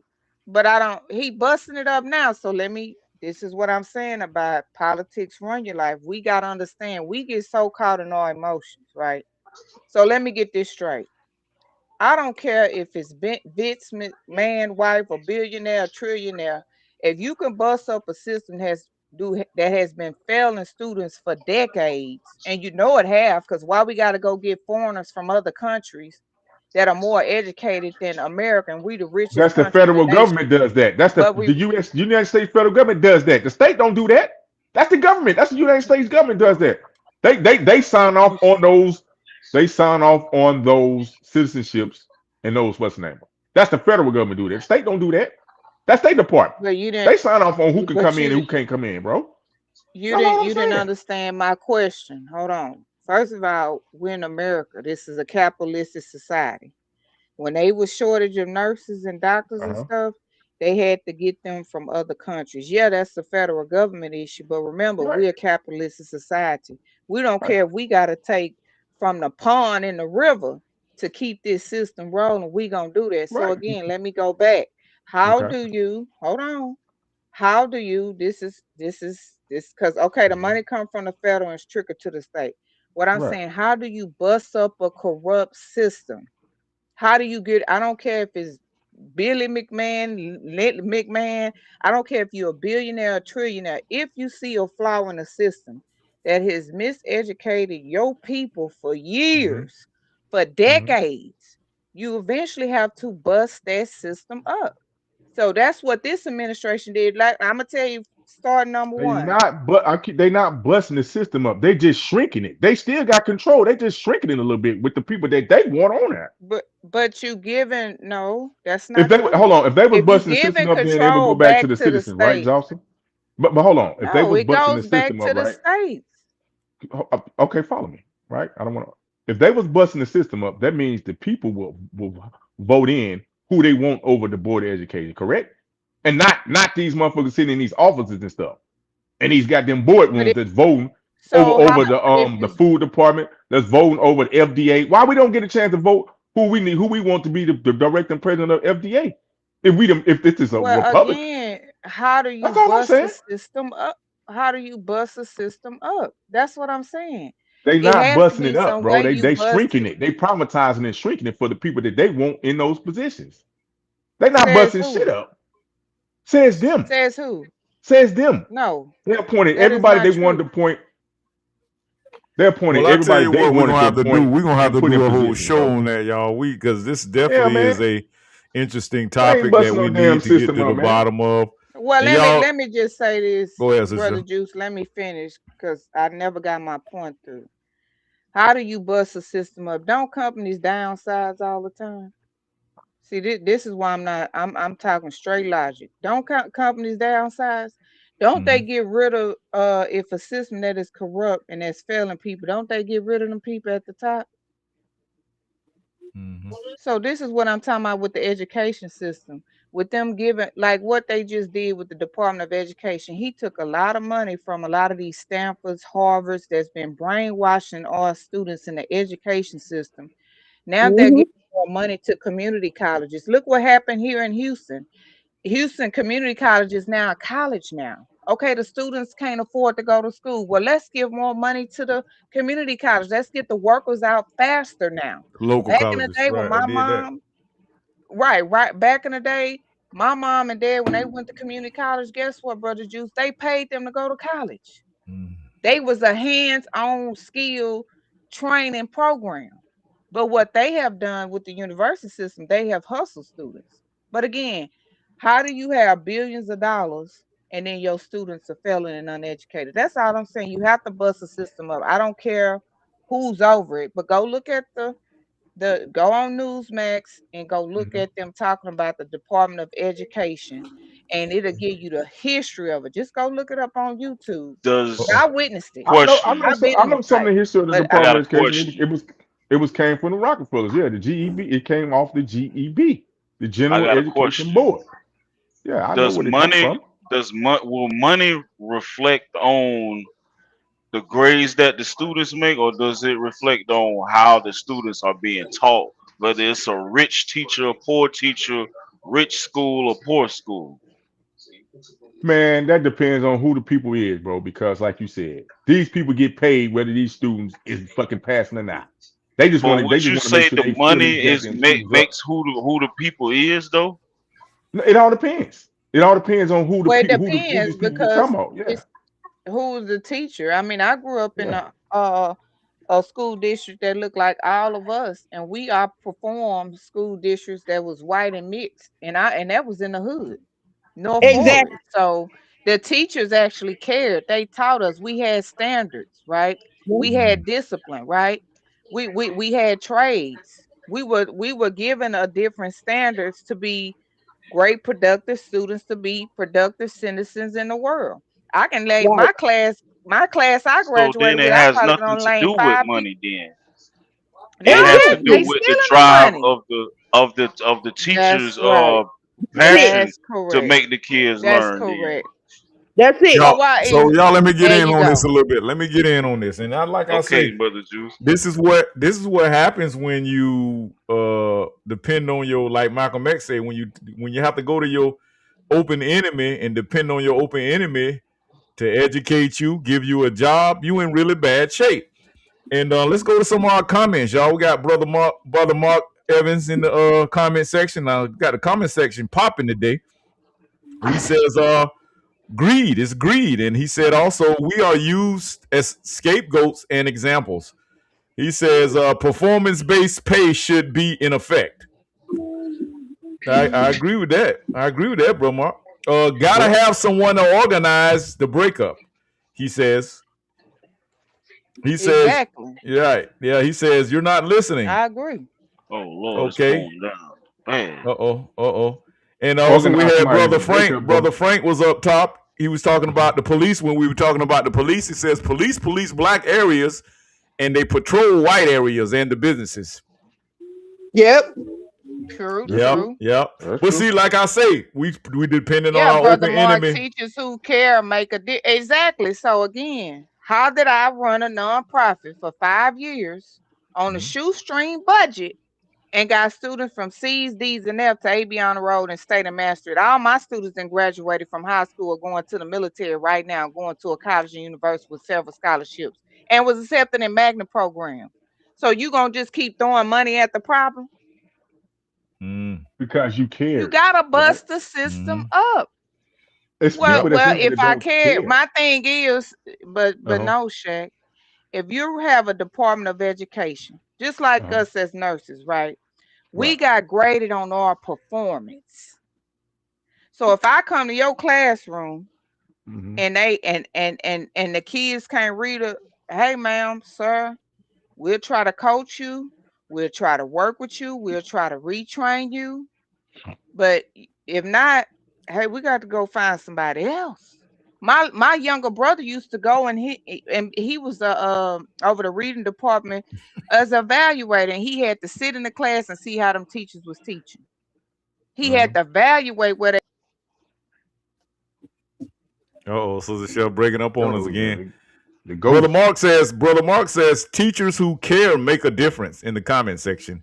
He says teachers who care can make a difference. They do. So that's what I was saying. Yeah, you gotta care, and that's why I said Dawson said how she do it. I said because you care. That's what I'm saying. You care to actually, Marva Collins. I love her. She's my mentor. She didn't know me, but I mean, I really loved how she proved you don't need a certification. You don't need all this nonsense. She even talked about pouring money into schools, and she had like one of the top schools in Chicago. No teaching certification. She didn't go to school for educated. The people at the private schools don't have no cert. A lot of them don't have no certification at the private schools, and a lot of the charter schools. Absolutely. I gave you a brother too. Well, damn, I should have brought this video up. But you talking about an educator? It was a brother in St. Louis, Missouri, back in the early 19, and when they was blocking us from getting into the education and teaching our children, they banned him from teaching, and he started them. He was one of the guys that started teaching kids on a boat, like a boat school off the river. He outsmarted it. I saw that. You sent that to me. Say it again. Mr. Barry Meacham. That might be him. I don't know. The floating schools. You damn right. I saw it. Schools. Yeah. So we are very. We just have to, these technologies that we got and these shows like Brother Juice doing and everybody else doing. This is why I said collective. People can't keep putting their head in the sand anymore because it's information out here. We just have to use the information and the people that's doing it and link with them. You can't build a community if you don't come unite. Yeah, when are we gonna do we unite and support one another? Because I'm like Brother Juice. When I started my nonprofit, it was a lot of people that didn't look like us on this show here that helped me. Do we support? Do we give our money? Do we give our time? If you're not gonna do the work, can you give your money? Can you give your time? No, because a lot of our people talk too damn much. But you can't wait on them, dog. So you got to keep going. You can't wait on them. Oh, I did what I did, and I keep doing what I'm doing. You talking to the wild when you talking to me, because I'm gonna put in the work. But I'm tired of too many of our people talk too much. When you gonna do the work? You mean to tell me you can't give 2 to 5 hours of your time to volunteer or help out? They too involved in entertainment and goofy shit. They ain't gonna sacrifice. I rest my case. Especially not during playoffs. Everybody doing this. Yeah, on the phone, social media doing this. Oh, well, why don't y'all come out? We got an issue going in. Why don't y'all come out? I can't come out. Hey, just asking number of parents. Have y'all been in y'all school board meeting? Do y'all even know who y'all superintendent is? Do you know who your city council is? Do you know who your mayor is? Do you know who your governor is? Sister Shell, it's summertime. What happened to the fucking summer camps when we were growing up? We had all types of alternative education. About our youth programs here in the city. Absolutely. I just asked them at city council, hey, where are our youth programs? These kids is getting in trouble. They need something to do. Sister Pinnacle, me and Sister Shell was talking the other day, and I want y'all to hook up. Let's start, me, you, her, and Shaq, and whoever. We need to just have a meeting once a week. We can do it on Zoom call, or we can do it right here on this platform. It doesn't have to be live. I have conference calling ability on this app too. Okay. And so we could just start bouncing ideas, and let's try to get something on paper.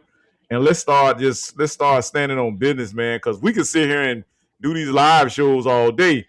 But like Sister Sharon, and she'll tell you like I am, I'm all about some fucking action, man.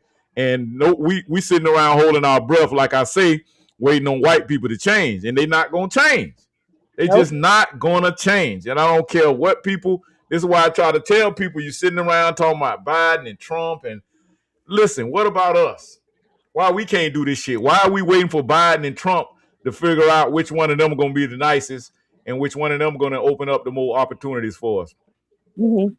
if you want to be honest, Trump has opened up way more opportunities than Biden and even Obama. Like this bullshit ass. I will give him that. This bullshit ass museum in Chicago that Obama opening up today. Like what the fuck? What the? Please, somebody make it make sense. Can we play that video, Brother Juice? I thought the people in Chicago defunded that. I thought they was because they went in on him. Well, they found some funding from somewhere. Wow. No, what? But did y'all just see the meeting where they rent going up that they finna start gentrifying them out because of the Obama Center? Yeah, the same way the Jay-Z shit did the people in Brooklyn. Them people got gentrified out, didn't they, Brother Juice? Yeah. They just used Jay-Z to do it. Okay, the same thing they doing with Gay Bama. Shit. Think about it. They're going to need restaurants, right? They're going to need parks because that's going to be a tourist area. They got to move you out. I'm going to tell you something else too, man. Play that video, Brother Juice. Let me send that to you. Okay. When you're doing legal things, I'm finna email it. I'm finna email it. Okay. Do not try, y'all. People trying to get reparations. Do not try to get reparation off no race because they're going to use the 14th Amendment against you. They just did that with the U.S. Federal government with the remember they was talking about giving reparations to Evanston, Illinois. They just kicked that down because they claimed that they was using race and that would be discrimination against the Constitution. So anybody in here trying to play this black shit on paperwork and trying to go get some real resolve, you're not going to get it putting that race on there, bro. I'm telling you straight up right now. They're going to kick that shit out every time. Exactly. Every time they're going to kick from the federal, they're going to kick it out because it's not in the Constitution. Yeah. So that is another years. Yeah. How is it that those like-minded could band together and file a class action lawsuit against the APA? It's good. Because they got representation. Again? They got representation. We don't have representation. I said, how can like-minded? How can like-minded? Yeah, I mean, because they literally in 2021, the APA gave us specifically blacks an apology for lying about our mental state to perpetuate white supremacy and white hierarchy. Now, all they did was say I was sorry. Right. We need some cash coming. Well, you see where you got boule leadership. You got these sorry passive Negroes in leadership like Al Sharpton and people like what's that guy Hakeem Jeffries, who that's all they want is a pat on the back and give me a position against my white counterparts, and I'm okay with that.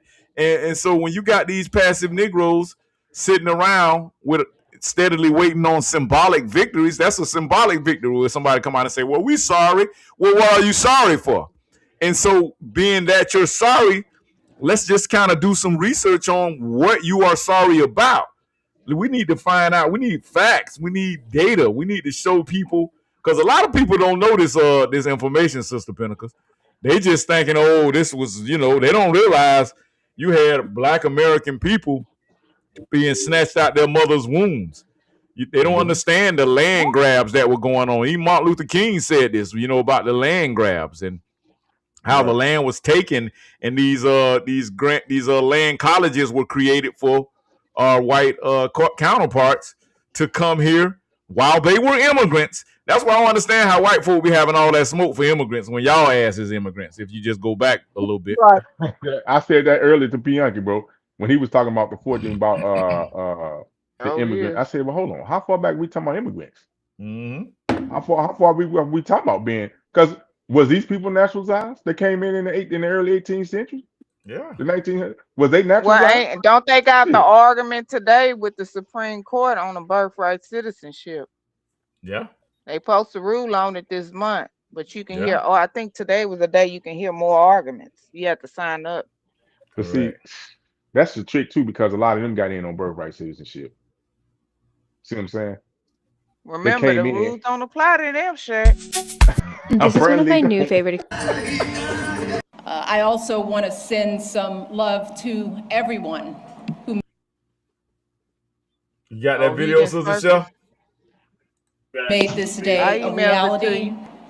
Okay. Oh, to our daughters, Malia and Sasha, who will always be my babies.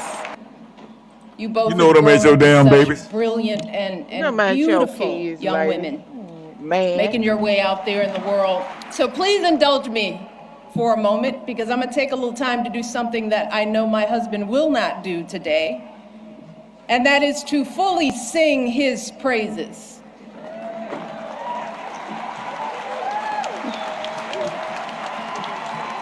Barack, you gotta look at me.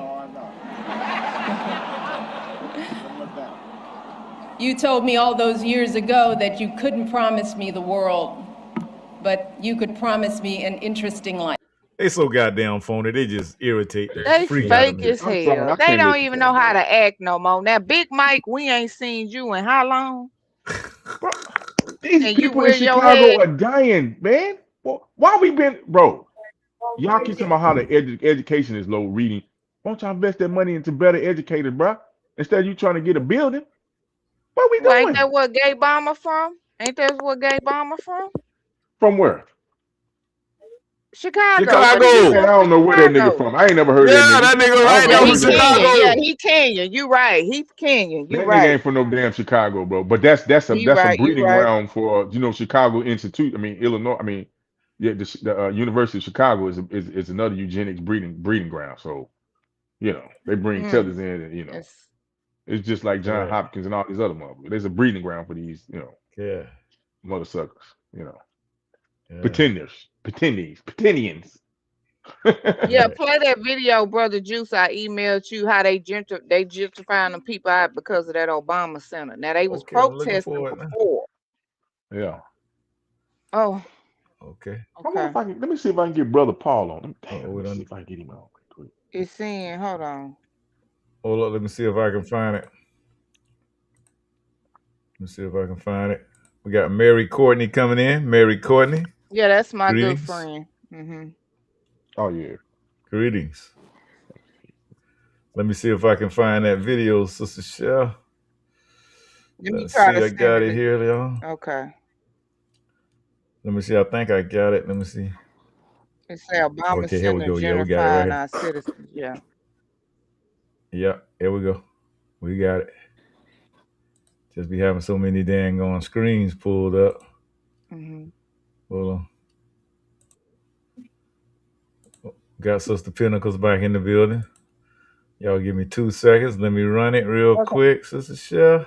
I'm sure residents are go. excited that the Library of America's first black president is located in their neighborhood. There are concerns that renewed interest will drive up costs and then drive them out of the homes where they've lived for years. I'm actually glad it's over here in the neighborhood. Longtime South Shore resident Deneen Ewing can't wait for the Obama Presidential Center to open its doors and become the crown jewel of the neighborhood. That'll bring a different races in the neighborhood. We need that. So many in this community have embraced the city's native son, the nation's 44th president, Barack Obama, and the presidential library that is his legacy. But along with the immense pride, there's worry that the South Side community could stop being affordable because of the rapid gentrification linked to the presidential center. I love South Shore. I love being so close to the lake. Carissa Franklin moved to her apartment because she loves the neighborhood, and as a bonus, the 2-bedroom unit she rents for around $1,200 a month was affordable. But now the 32-year-old fears she may not be able to stay. She says her landlords raised her rent $200 in the last 2 years, citing increased property values driving up rental costs. If the prices in the entire neighborhood is looking like this, I won't be able to stay in South Shore. Despite efforts to create safeguards against displacement of the area's long-term, mostly low-income black residents, some have been forced to leave the neighborhood. Community groups like South push for a community benefit agreement with the Obama Library. Executive Director Dixon Romeo says their fight was never against the Obama Center, but for affordability and stability. It's a false choice, right? This idea that in order for neighborhoods in the city of Chicago, black neighborhoods, South Shore, Woodlawn, to meet people's material needs, that it has to be unaffordable for you to live there. In the decade since the announcement, we've seen that housing costs have soared in the areas surrounding Jackson Park. Property values have gone up, which means property taxes have gone up, and now pay attention to how she's articulating the shit. You see the black dude that was just on before her, he talking all around the circles and shit and trying to make the shit difficult what he's saying. Man, just say what the hell you got to say, man. I get so tired of them Negroes like that try to come in and sound like they didn't fucking smartest one in the room, bro. That shit irritates the hell out of me. Many buildings, rental properties have been put up for sale. And the rate of real estate speculation in the area has surged. Yes, sir. I got a good brother. Dawson met this good brother from Chicago, this grassroots. He wanted to come in and talk about this thing because he's grassroots in Chicago. You know, brother Paul, Dawson. Huh? Oh yeah, brother Paul. Yeah, okay. I guess when he finished the video. Yeah, when he finished the video. Okay. Chicago City Council did pass the Jackson Park Housing Pilot Ordinance. The anti-gentrification law went into effect in April and is designed to prevent displacement of Southside residents in the South Shore and Woodlawn areas near the library by giving tenants the right of first refusal, mandating extended lease notices, and creating affordable housing on city lots. Fifth Ward Alderman Desmond Yancey says more needs to be done to protect people living in the neighborhood. South Shore is one of the most affordable communities in the city, yet in 2023 and 2024 led the city in evictions. So something's not Brandon Johnson, right? It is not 2023, 2024. That's all Brandon Johnson doing there. Presidential Center and the mayor's office to see if they're working on any way to help keep longtime residents in their homes. I do believe that we should have speak of the devil regulations at the state level in particular, because this is where it can happen around rent and controlling the massive spike in rent. I like to call our community our neighbors because I think it brings a sense of, frankly, responsibility. You know, we're having a big impact in this neighborhood. Now, there are some protections in place, but some residents aren't convinced that's going to be enough to keep them in their community. I get so tired of them Negroes be trying to sound vague. You can tell when somebody's trying to conceal information and really talking around the subject matter. They just irritate the hell out of me. That's why you got to get. But see, y'all know Brandon Johnson is a tether too, right? Y'all know that. Yeah, I figured. And so, a tether. hey, when you let people that have nothing in common with you as far as nationality come into your country and start getting in these leadership positions, hey, what do you expect? Hey, yep. Do we still got the one sister? And let's let the one sister come in. One sister want to introduce yourself. I don't know if we dropped. She might have dropped again. Are you talking about me, Mary Courtney? Mary Courtney. Mary Courtney, yes, Okay, ma'am. hello, everyone. Yeah. I just Ms. Greetings. Dawson had invited me in, and so I don't know what the subject matter is for today, but I'm here to listen in. Okay, well, the subject matter today is Black pain and how corporate media and a lot of these political groups bank on that. It's an economic what's the word I'm looking for? Economic come up. And we fall for it a lot of time because, a lot of it is entertaining and it's entertainment.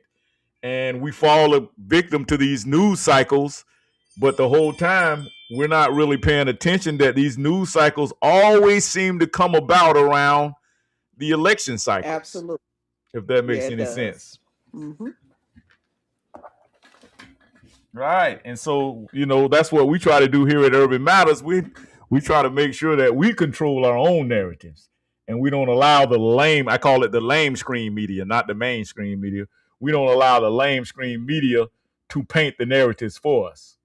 And so we got this one Sister Pinnacles and Sister Sarah, we're focused and it took a lot for us to be able to get to this point, but we understand that you just got to let these old Negroes die off. And we're focused on the young folks right now, the youth.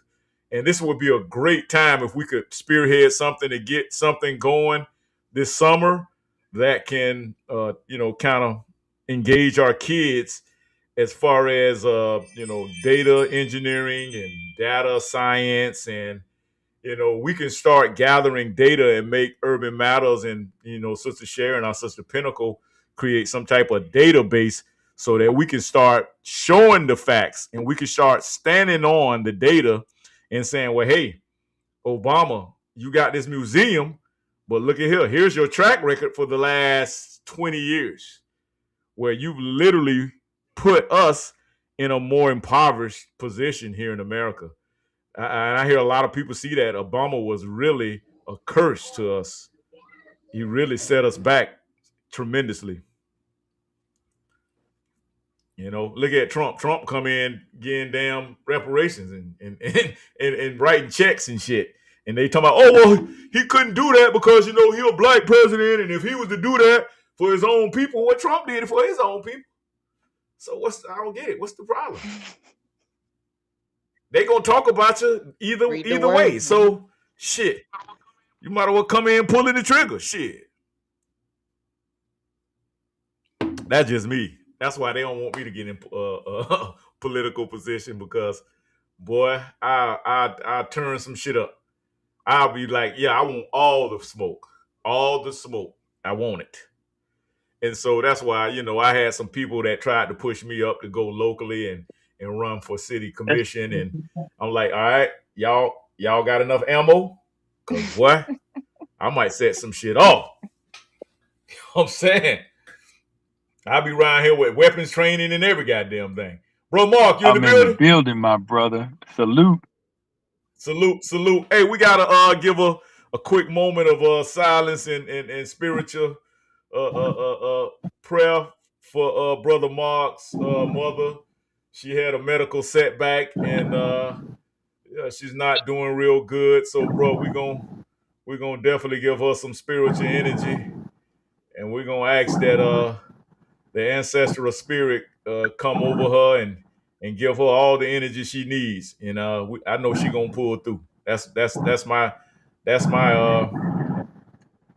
thoughts, and I'm sticking to it. I thank you. Brother Paul, did Brother Paul want to speak on that Chicago issue? Brother Paul, I don't think we got him in here yet. No, he on the phone with Shaggy, Brother Paul. You there? Yes, sir. No, he on my. Can y'all hear? You need to put the speakerphone. Yeah. So. Can they hear me? Yeah, real low. Can y'all hear me? Yes, yeah. Go ahead. Okay. I'm in Chicago, and I was at the event. The event was segregated, where they had all of the so-called Democratic leaders from the city of Chicago, as well as entertainers, and they had 4 presidential candidates: Biden, they had 4 presidents. Trump. Trump did not come, but the Clintons and the Bushes, and as well, y'all already know, Bush was all over Michelle, rubbing on and all that. There's some about that don't sit right. Damn. Also, they ain't hiding it.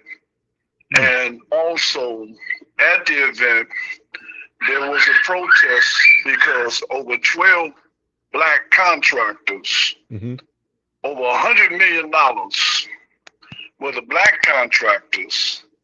They did not get paid.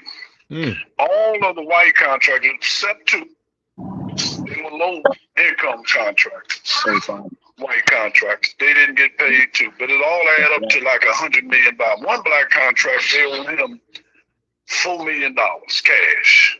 He's going into receivership. He's going into he's going to lose his business. Now that's one thing, Dave. So that was one of the press conferences that they had. African American contractors protested that.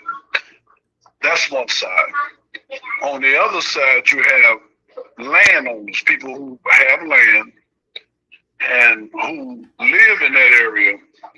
And I would like the audience to know that the University of Chicago is a part of this fiasco. Didn't I tell y'all? It's all this land is right adjacent to each other.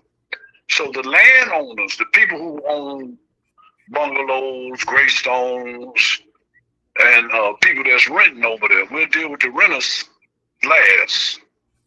But the people with the that's been living over there since the 60s. Remember, this was a segregated community by Jews. Black folks tried to move over there, and the Jews was discriminating against black people.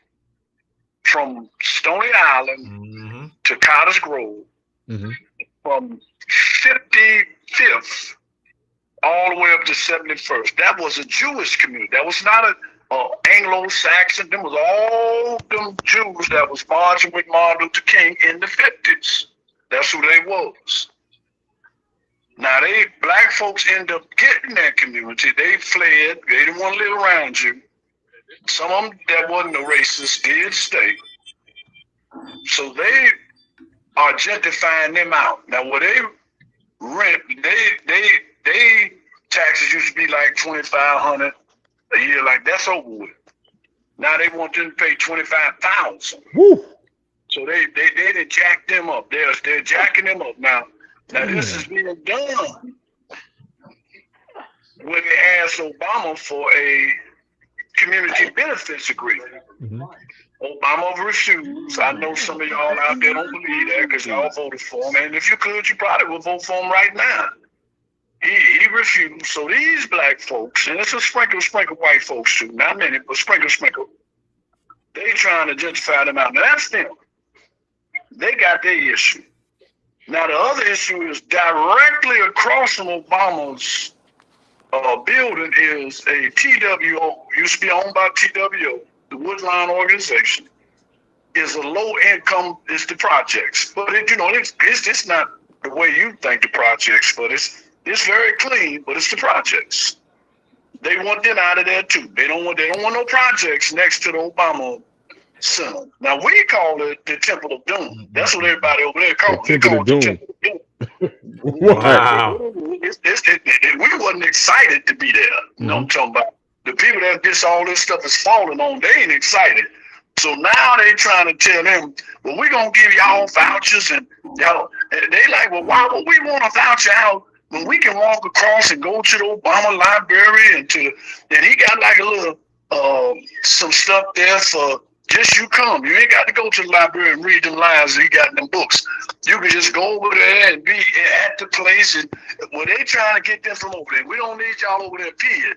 And so they trying to take the projects away. So that's one thing. It's two settlements. Further down there on 63rd, there's a high school. And there have been 3 murders at that school. One now this directly across from Obama Center. There were 3 murders. They asked Obama to step in, and the people that's in control of that high school is trying to tear the high school down. Well, the high school need to be tore down. We don't even need this over here. I don't want y'all black folks over here reading. Y'all need to be reading nowhere. Ain't no jail. They can learn to read in jail somewhere. They ain't got to be at this school. Plus, y'all killing each other. So that's the attitude of the school council. That's their attitude about the whole situation. You understand what I'm saying? So now that's not working out. So now let's get to the renters. So the renters, they're people who own these buildings. They're tall buildings over there. 18 stories, 16 stories, 12 stories, 5-story buildings, courtway buildings. And these landlords they want the people out. They want you out of these apartments, so they ain't fixing the building. They ain't the water get cut off, and people complain, and city inspectors. So they want the city to shut the building down, and then they sell it to a developer. The developer come in and tell them, now the building already messed up, that they rent. Now they ain't fixed the building. Your rent went from $700, $1,500. Really, their rent was like $750, $800, $900 to $2,500 a month. So all this is happening over there at the Temple of Doom, where Obama is presiding as the priest of the Temple of Doom with all these Yes, Democrats surrounding him, and it was a giant show of the callousness. See, over here in Chicago, we don't view him as the savior of black folks. I know this is upsetting a lot of black folks. They're going to be calling there and getting on y'all, but he ain't the savior of us. He is not our savior. And he's doing everything he can do to finish us off in our own city. He sides with whoever's against the black people. He with them. Let me ask the brother a question. Okay. Brother Paul, can you hear my brother Juice? Can you hear him? He can hear you, but can you hear him? He want to ask you a question. What you got, brother Juice? So can you hear him? Tell me what he asked. Okay, yeah, I'll just tell you what you ask the question. How are these Democrats, Rahm Emanuel and all of them, so powerful and control Brandon Johnson and all of them? How do they have this tight grip on the Chicago area when you got the young lady like Danielle Carter and them and all of them, Chicago Flips Red and all of them organizations trying to push back on it? Like, why are the locals not waking up? So he asked the question, what's up with the black Democrats with Ron Emanuel and Brandon Johnson? Why they got so much power? And the girl Danielle, what's her name? Danielle who? Danielle Carter with Flip Chicago Red. Well, what's up with that between those two, the Democrats? Why they can't reach the local community and flip the thing and flip the eye? Okay. Came up through a girl by the name of Patricia Eads. Her name is P. Ray. P. Ray started an organization, Chicago Red, something like Chicago that. Red, okay. Okay, she befriended them, and they came among her group. Mm-hmm. They later on fell out with her because their group was pro-Chicago Police Union. Mm. The Chicago Police Union is behind them. And so Danielle is married to a Chicago police. His name is Charles. He was a sergeant. And they have already paid out $200,000 for ill behavior in the African American community. He ain't done nothing to white folks. He just did some black folks. She married to him. Dang. This group came out in Chicago, the white Republicans who vote Democrat when it's time to vote Democrat and vote Republican. They're swing votes. They're not swing votes. Okay. They got behind these people here. Go on in there. I'm on the phone now. I told you that. They got behind these people, and to make them the prima donnas of the issues in the community. They're not grassroots organizations. They were not out there today. Stuff like this, they're not trying to be a part of nothing like that. What they're a part of is the sensationalism. And one of their partners is by the name of Zoe. Mm-hmm. She's a lesbian. She's a trans. She's just a woman that dress up like a man. That's called a trans. And the white folks have her protesting. I want both y'all listen to this. They had some transgenders in the library teaching the white kids. They had the girl Zoe, who is a transgender, with Danielle, protesting the white folks who are transgender, that they shouldn't be reading books to children. See, these oxymoron groups, they bring these groups on to keep people from even hearing about the other black groups. It's a form of Black Lives. They're like a form of Black Lives Matter. That's what they are. They're like a form of Black Lives Matter. Now, Ron Emanuel. Hey, Shay, ask him about Wesley Muhammad. Emanuel is with Governor Princeton. You said Ron Emanuel is with Governor Princeton. Okay. Yeah, he's with Governor Pritzker. I want to see, he brought him up. Okay. Ron Emanuel is with Governor Pritzker. Governor Pritzker is trying to run for president. Ron Emanuel is supposed to be the money man to help him get the money. Right. All these things back to Chicago. Come on, wait a minute. Go on in there. Ron Emanuel. He got a bad one. He got a little one, man. He got a young one.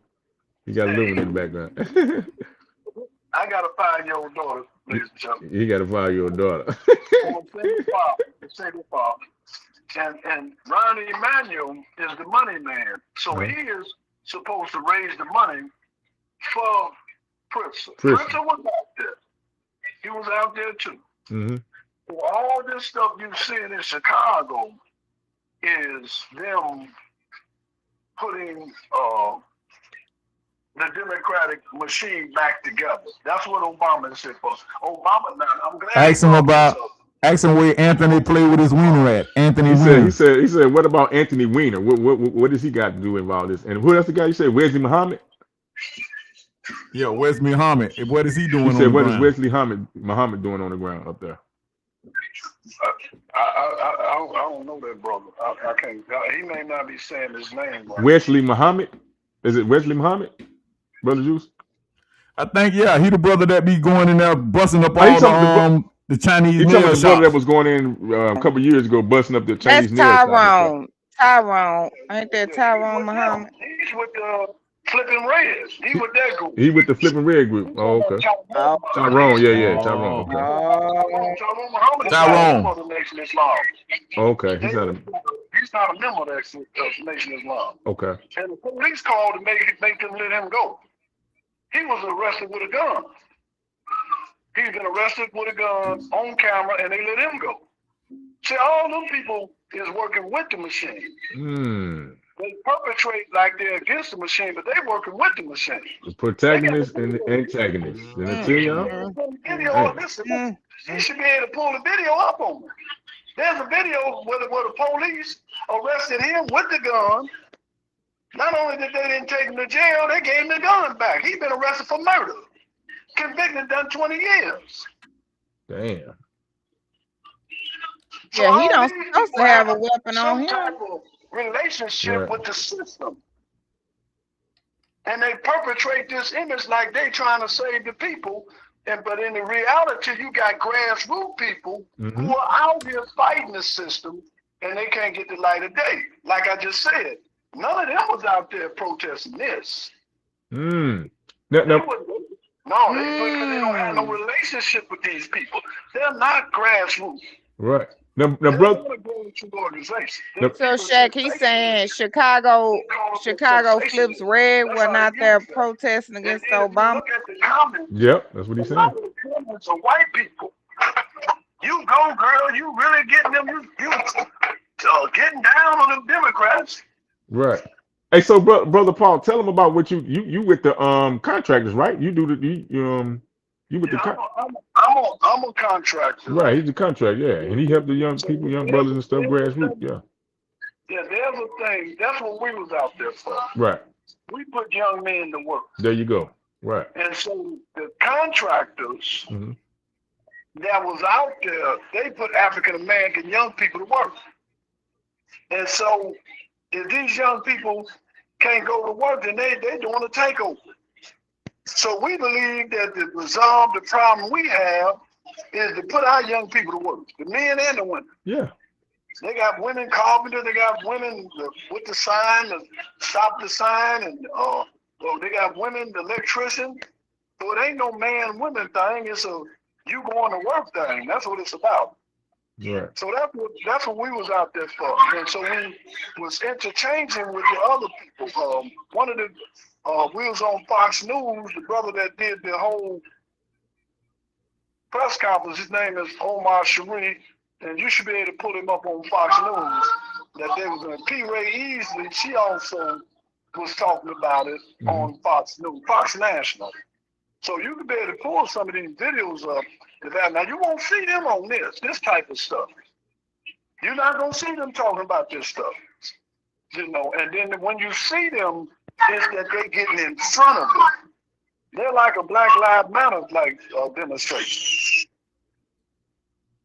That's what they on. So it ain't no black people stuff. So you saying that because you mentioned something earlier about there's Democrats and Republican white Republicans that are swing. So they'll vote for Democrats. It's like a grease in the palm type thing. I'm gonna vote for you. Oh, okay. Let me show you how it goes. Yeah, brother. Hey, Shaq, ask him a question. In Chicago, Okay, hold on. In order for the Republicans in the state of Illinois to win, they need black folks. Right. So the white folks that are Democrats make deals with the Republicans. They'll tell them, don't really get behind them. What is it y'all want? And they'll give them what they want. And they'll give you lip service, but they won't get behind you. Because that's what they're doing to these girls. They really don't know that they're making that they've been lying to them. So they got Danielle thinking she's running for mayor, but they're not really behind her. They're not really trying to. They're not a police union. They're running their own demonstration. They're running their own mayor. See, the police union, they make their money on crime in the city of Chicago. Of course, commerce, yeah. So the more crime like these takeovers, they we need to lock the mamas up. Okay, now you lock the mama, where the kids going? You talking about the teen takeover that's been going on, yeah. Right. Teen takeover. She got some more kids. Where them kids? Out. They need to get out. They need to lock them up too. But they ain't broke the law. Damn, you already locked my son up. He out that night. He shouldn't have been over there. You locked him up. Okay, you got him locked up. And let me ask you, Brother Paul, who was in office? Who enacted Act Blue? This is a trivia question. You should know that. Well, Ron Emanuel is the one that started all that. The Act Blue. Right. Ron Emanuel. Now that go back to the Democrat-Republican side. Okay. See, Ron Emanuel he called a blue dog. Mm-hmm. So Ron Emanuel, he used to fund Democrats and Republicans, Congressmen, when he was in Washington. When he was with Obama, he was getting in trouble about that. They were saying, man, he funded, but he was with AIPAC. That's why he was doing certain stuff. Yes. Ron Emanuel, so they'll play, this is how they'll play.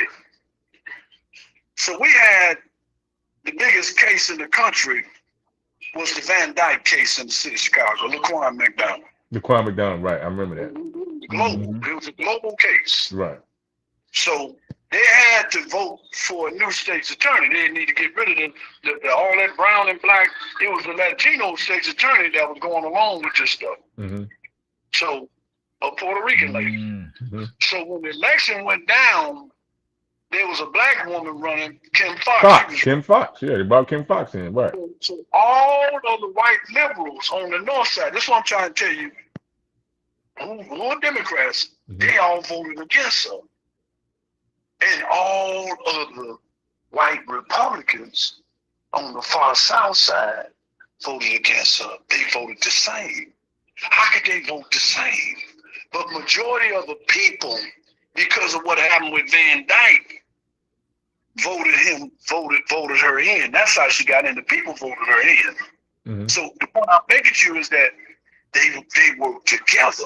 Both of them work together to keep a newcomer from becoming a leader in our community. See, they don't want no leaders among us. That's the whole struggle that we have. And so what we got up here is a Black Lives Matter situation where you got these people talking about they this, they that, you know what I'm saying? And black folks ain't got no transgender leader in Chicago. We ain't got no transgender leader up here. Now, talking about these black folks. And we ain't got nothing up there like that. But they didn't, these white folks, they got them. And it's like, and then the other girl, she's 57. So when you got 57, you found out something was wrong with Chicago. What was you doing before you was 57? Chicago ain't just got fucked up now. Tell them they got Michelle Obama up there. She transgender. He said they got Michelle Obama. She transgender. Ain't she the leader? Now y'all, I'm glad y'all brought that up. Oh Lord. God damn it. Oh Lord. Because that lead us right back to Obama. Right. Here's what they're doing. This is the master plan for Obama in the Obama son. Obama got to get us all back on the plantation. Now, it ain't necessarily Democrat or Republican. That ain't what I'm talking about. People be singing plantation, just Democratic plan. No, I'm talking about that plantation man. Obama is to get, now that Jesse Jackson is dead, he came to the funeral and totally disrespected people at the funeral. Right. The family. Yep. That's real. I was there. I was there. I knew, but I knew he was gonna do it anyway because he got nothing but contempt for us anyway. And people that like him, it's something about them too. Now you talking about Barack Obama got content with us, correct? Yeah. Right. Facts. He got a lot of contempt for black African Americans, and he had a lot of contempt for the Jackson family too. That's why he sent Junior to jail. And so Junior didn't want him there in the first place. Jonathan was the one that allowed him to come. But Jesse Junior didn't want him there. Now let me ask you a question.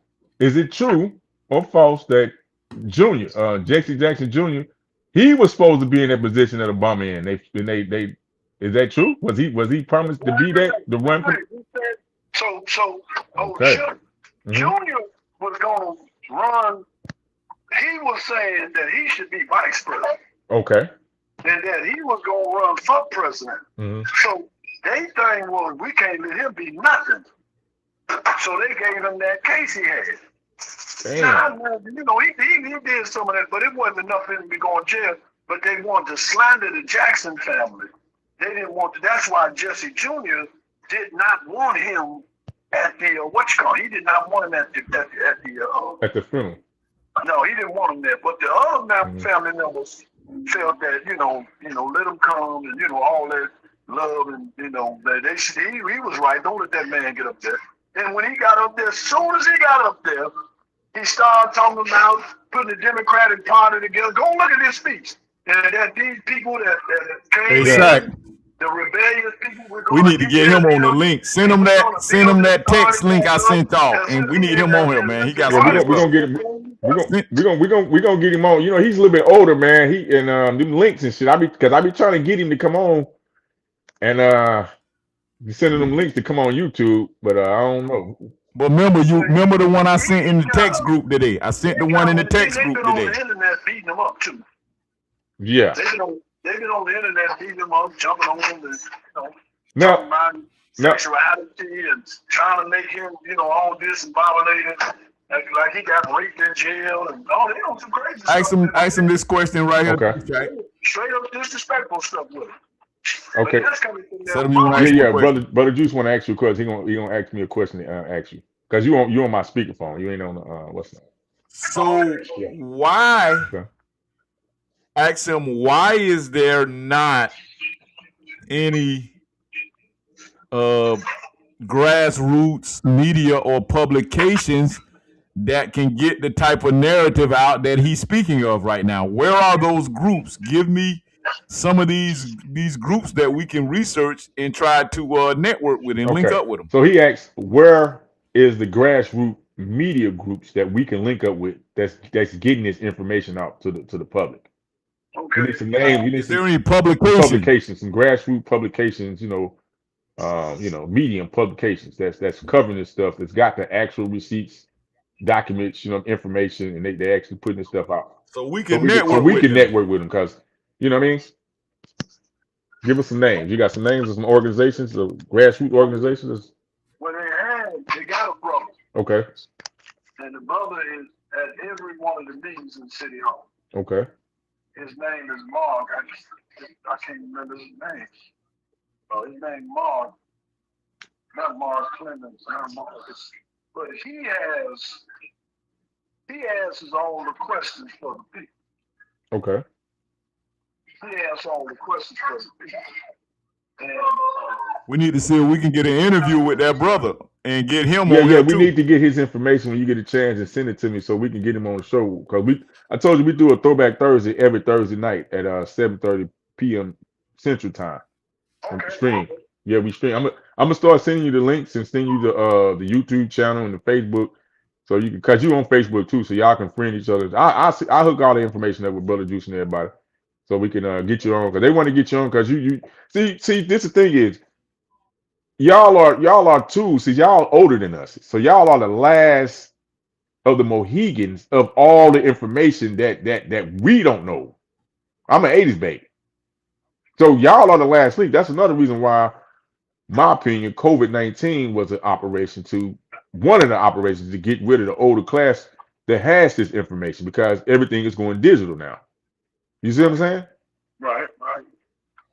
Cause tell them you let the media tell it. The mainstream media is talking about folks his age love Obama, and they love the Democrats in Chicago. Yeah, he said he let the mainstream media tell us people at your age love Obama up in Chicago. So we need the people that's not for that to speak out, and we need to give a platform that.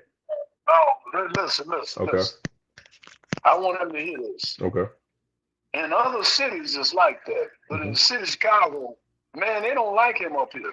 Because, right. They don't like him up here, and a lot of people you see is a part of. Okay, listen. Let me show y'all a trick.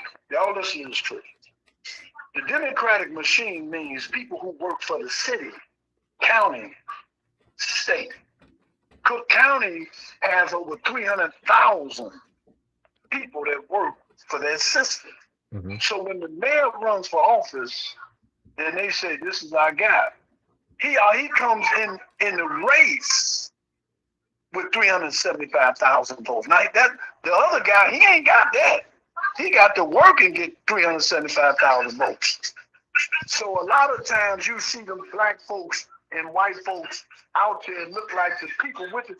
Those are city workers, bus drivers, street and sanitation, police, fire department. All them, that's who you're looking at. That's not the people. That's a part of the administration. That's a part of the system. But the main people in Chicago is really tired of him, and Michelle too. See, Michelle lives not that far from O Block. When everybody talking about them drill rappers and all that, she could have walked over there and resolved a lot of that. She ain't trying to do none of that. See, these people directly have disdain for people, our people. And this is this they had today. As a matter of fact, I want you to write my Facebook down so y'all can go on my Facebook, and all of them is putting their stuff on my Facebook. You can go on there and look at Obama stuff. You can look at the different politicians. Now my Facebook is Paul MCINKEY. Send me a freedom request, and you will see a lot of this stuff on my page. You will see it right on there. Did you get that, Brother Juice? Paul? Oh, I'm gonna send on my page. Because they watch me what I'm doing. Because I keep a bunch of stuff going on. And see, remember that. See, when he giving us grassroots information, ground zero, also supports the strategies that's going on in these sanctuary cities. Remember that memo, that strategy memo that was leaked? Right. That came from Chicago. They came from Chicago, right. Right. But it was a strategy memo on how they do exactly how you just said it, is how they plot and plan and get the people they want in position and put them in the higher positions. And exactly. It's a strategy plan that they use. And right now, they're angry with the young people because they don't know which way the young people go.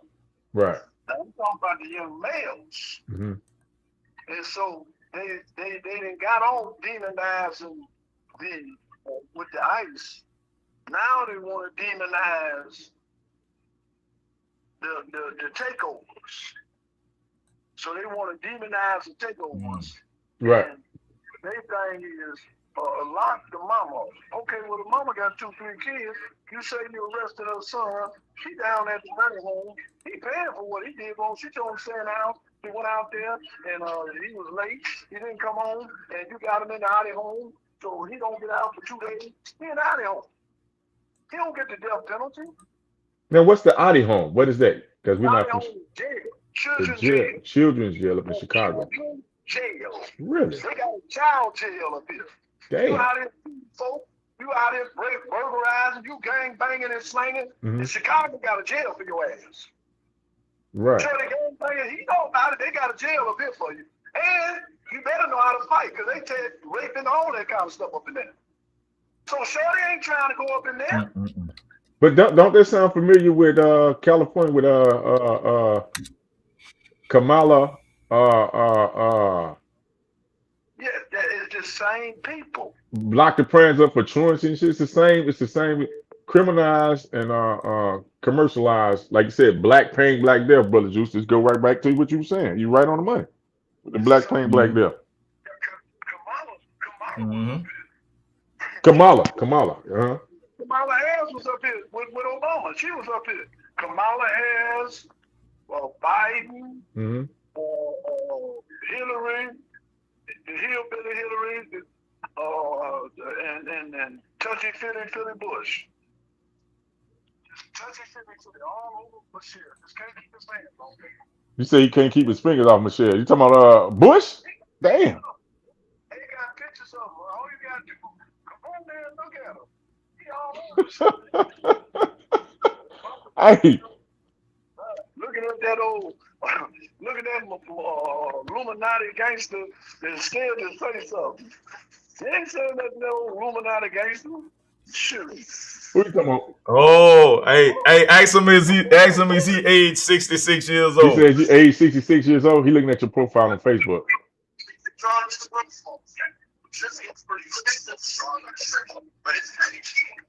Brother Paul, can you hear me? Yeah, go ahead. No, he said, "Is you age 66?" He's looking at your profile right on Facebook. Is it? Yeah, it's like a man with some kids around him. He says, "A man with some kids around him, brother Drew." No, I seen some. Well, I tell him I searched Paul McKinley, and something popped up on Danielle Walters.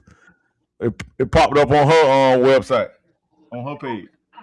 Yeah, he said he searched your name and then something popped up on Danielle Walters' website page on Facebook. They don't get along with me. We don't get along. He said they don't get along. I done got into it with them before. They don't get along with me. Okay, ask him, is he with Cook County Republican Party?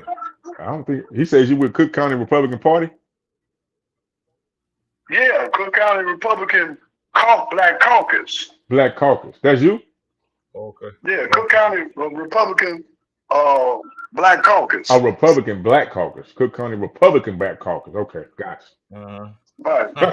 Yeah, they I see them going at the Flip Red them. The Flip Red them. They putting a lot of bad press on him. don't see a lot of stuff on. Yeah, that's what he said. He said he see the page that the Flip Red putting a lot of bad press on him. He said he see it. Yeah. He pulling it up. Oh, they mad at me. They mad at me. Because they with the police union. They work with the police union. Which is the Act Blue. Yeah, I'm looking it up right now. That's crazy, dog.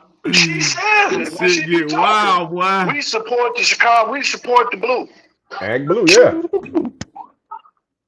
Just listen to it. Wow. Hey, but tell us, we got to get him on, man. We're gonna shut it down here in a minute. Okay. Yeah. She from that police court. All right, I got you, brother Drew. Bye.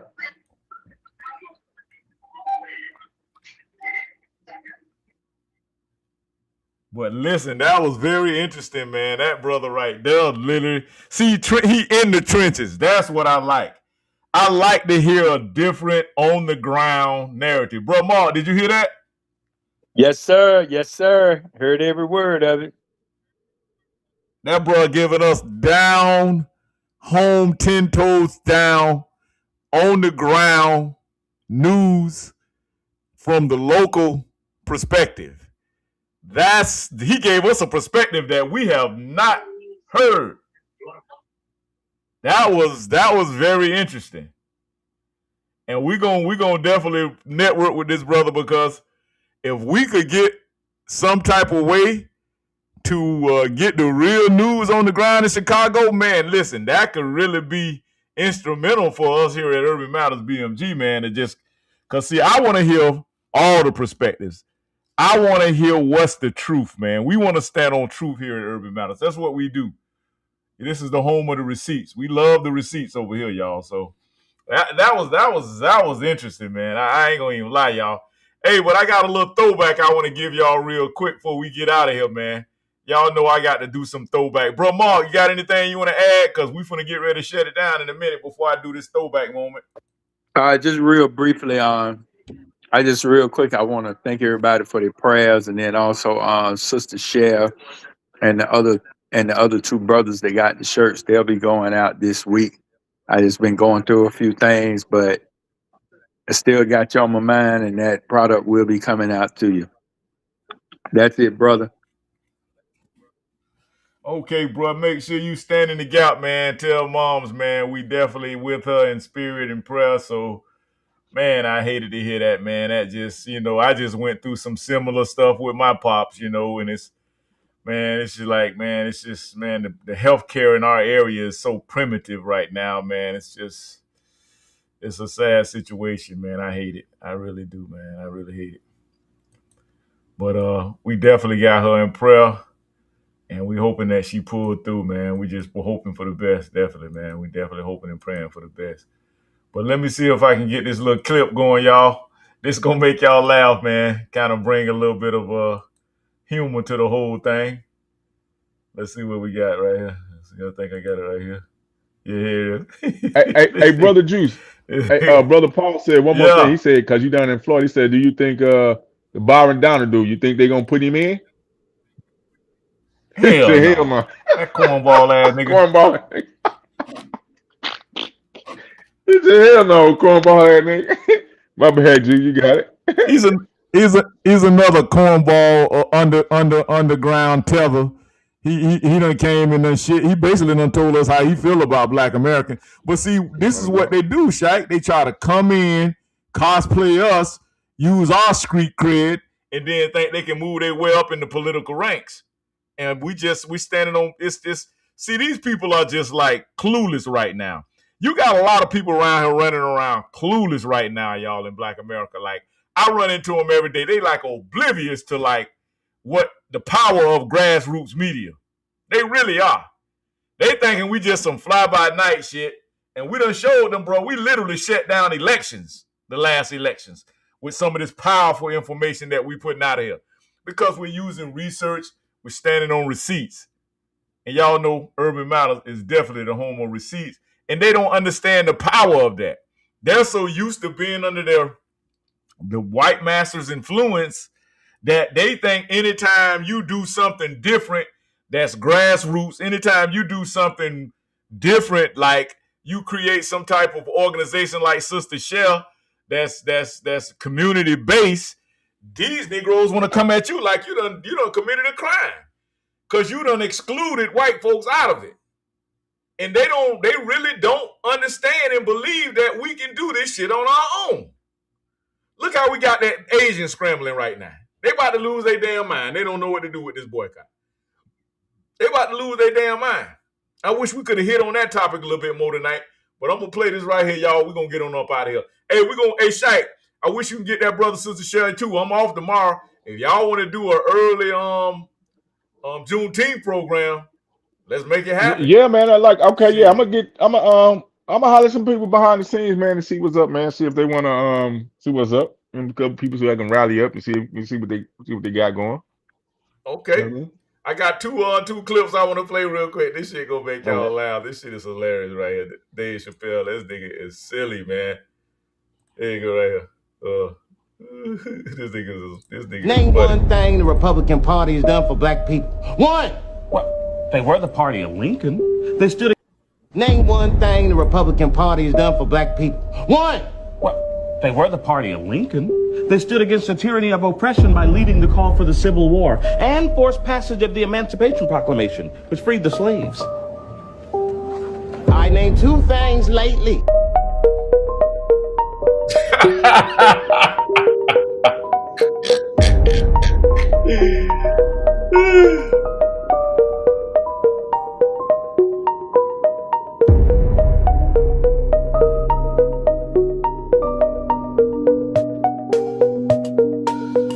Name one thing the Republican Party has done for black people. One! What? They were the party of Lincoln. They stood against the tyranny of oppression by leading the call for the Civil War and forced passage of the Emancipation Proclamation, which freed the slaves. I named two things lately.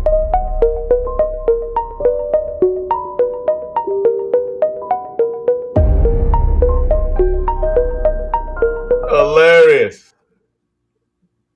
Hey, yo, listen, to all the black people who's going to celebrate Juneteenth and celebrate it every year, just remember this. Every year you celebrate this, just remember it's the Democrat donkeys who had us in slavery. And it's the Democrat donkeys who kept us in slavery for 2 extra years, the reason why you celebrate Juneteenth. Remember that, okay? That the General Gordon had to come in 1865 to Texas to say, let them go, they've been free. Fuck is wrong with y'all? That was Republicans' work. So every year, y'all celebrate Juneteenth. Remember, it's the donkeys who had us in slavery and the donkeys who kept us in slavery for another 2 years. So Juneteenth is basically celebrating the donkeys keeping you for another 2 years, and you found out from the Republicans, yo, we been let y'all free. Y'all free. Y'all free. You understand? So yay, go celebrate Juneteenth. Just remember that. Every year when you celebrate, just remember that's what you celebrating.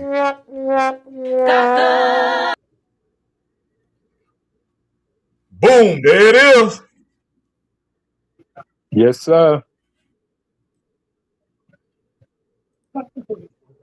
See?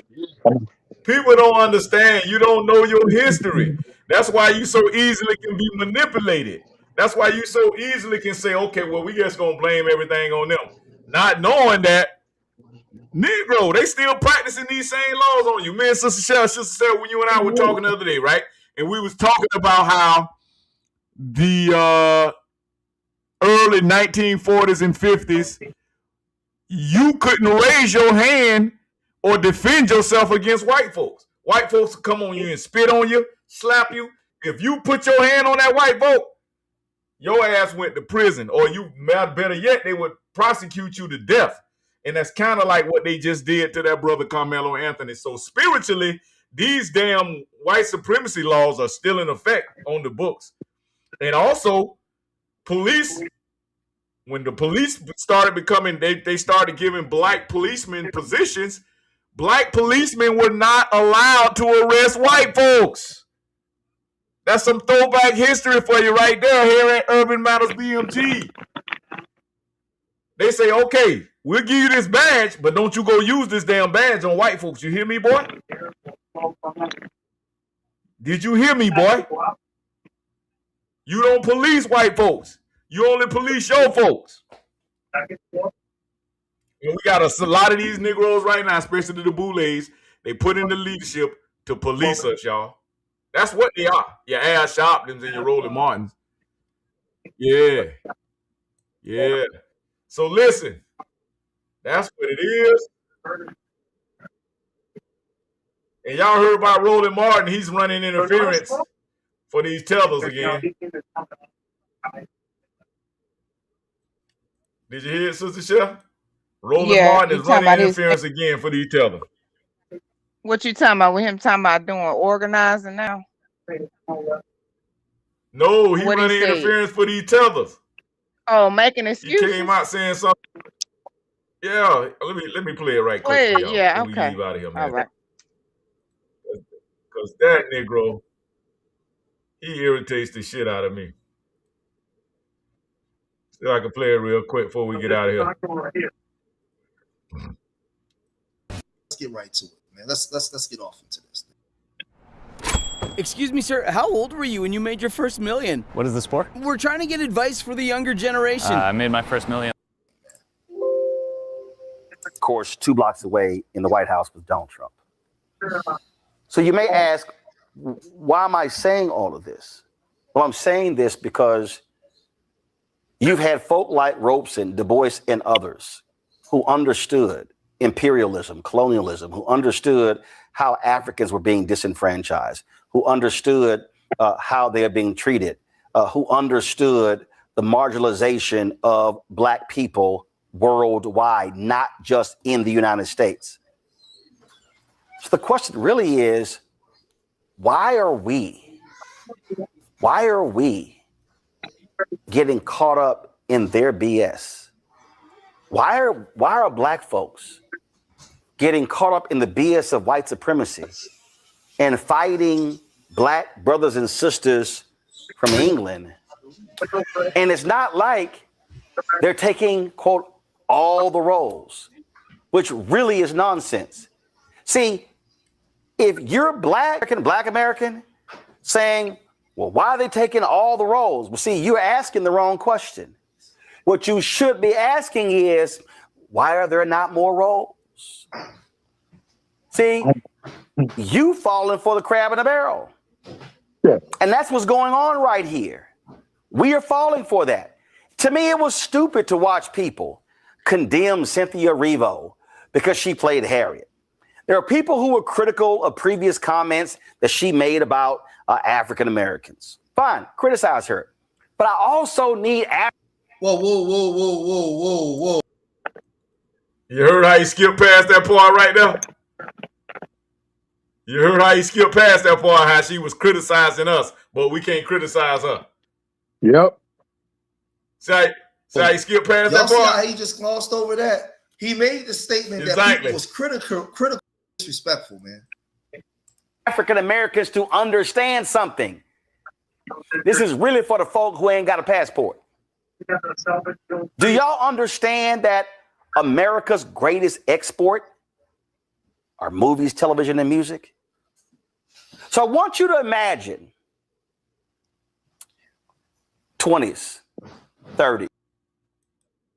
Look how he bucking his eyes. 40s, 50s, 60s, 70s, 80s, 90s. Why I hate this. I hate this sassy ass motherfucker. 2000, 2010, 2020. American movies. Y'all look at that hairline. He a Haitian. He ain't one of us. Look how he look. Look at his beard. Big bowling look ball, at his beard. Roly poly head. Look at his neck. Look at that neck. Being shown across the world. I ain't got a neck. That ain't one of us. See, them people ain't us. He about ugly as Charleston White. What it's some ugly do you think the representation of black people was and is? Do you understand that Django Unchained really was the movie that taught Hollywood that a, quote, black film could work overseas? This is the thing. What? None of this crap that he's talking has anything to do with what we're talking about. None of it. Absolutely none of it. That's called nigga down. Yeah. He caping for that. He caping for that money, brother Juice. That money didn't got cut off. He desperate. He's desperate. He's desperate now. They didn't cut that money off. You know they investigating Kamala Harris for giving that money to Roland Martin, Al Sharpton, and Beyonce and Megan Thee Stallion. Yeah. You know they on the investigation, right? Yes, ma'am. I rest my case. God, where do y'all get these jokers from, man? I try to be nice about it, but I really want to say some you stuff. Know but what? I really you want know to go what we to how need I'm to saying. start doing with Roland Martin. You got to start reporting him for community guidelines because he's sitting up here lying and giving false information. Sure, that's what we have to just start doing. And yeah, reporting for violating community guidelines. You're right, because the Democratic Party was created that's the before only way the you gonna Republican Party was created. And he talking about the people who he was talking about. He talking about the abolitionists. The abolitionists was doing that. Wasn't no damn Democrat doing what he was saying they were doing. He's a liar, and he mixing. They don't know our history, Shaq. He's Haitian. Haitian. He's trying to mix history. He doesn't know the history. He's Haitian. He doesn't know our history. Again, report him for community guideline violations. The Democrat Party was created in 1824. The Republican Party was created in 1851, bro. And it was more like the abolitionists, a mix between, like you said, the indigenous, us blacks, and some of the emancipated Europeans that wanted to assimilate into this newfound U.S. You know what I'm saying? Like, stop it with the cap shit, bro.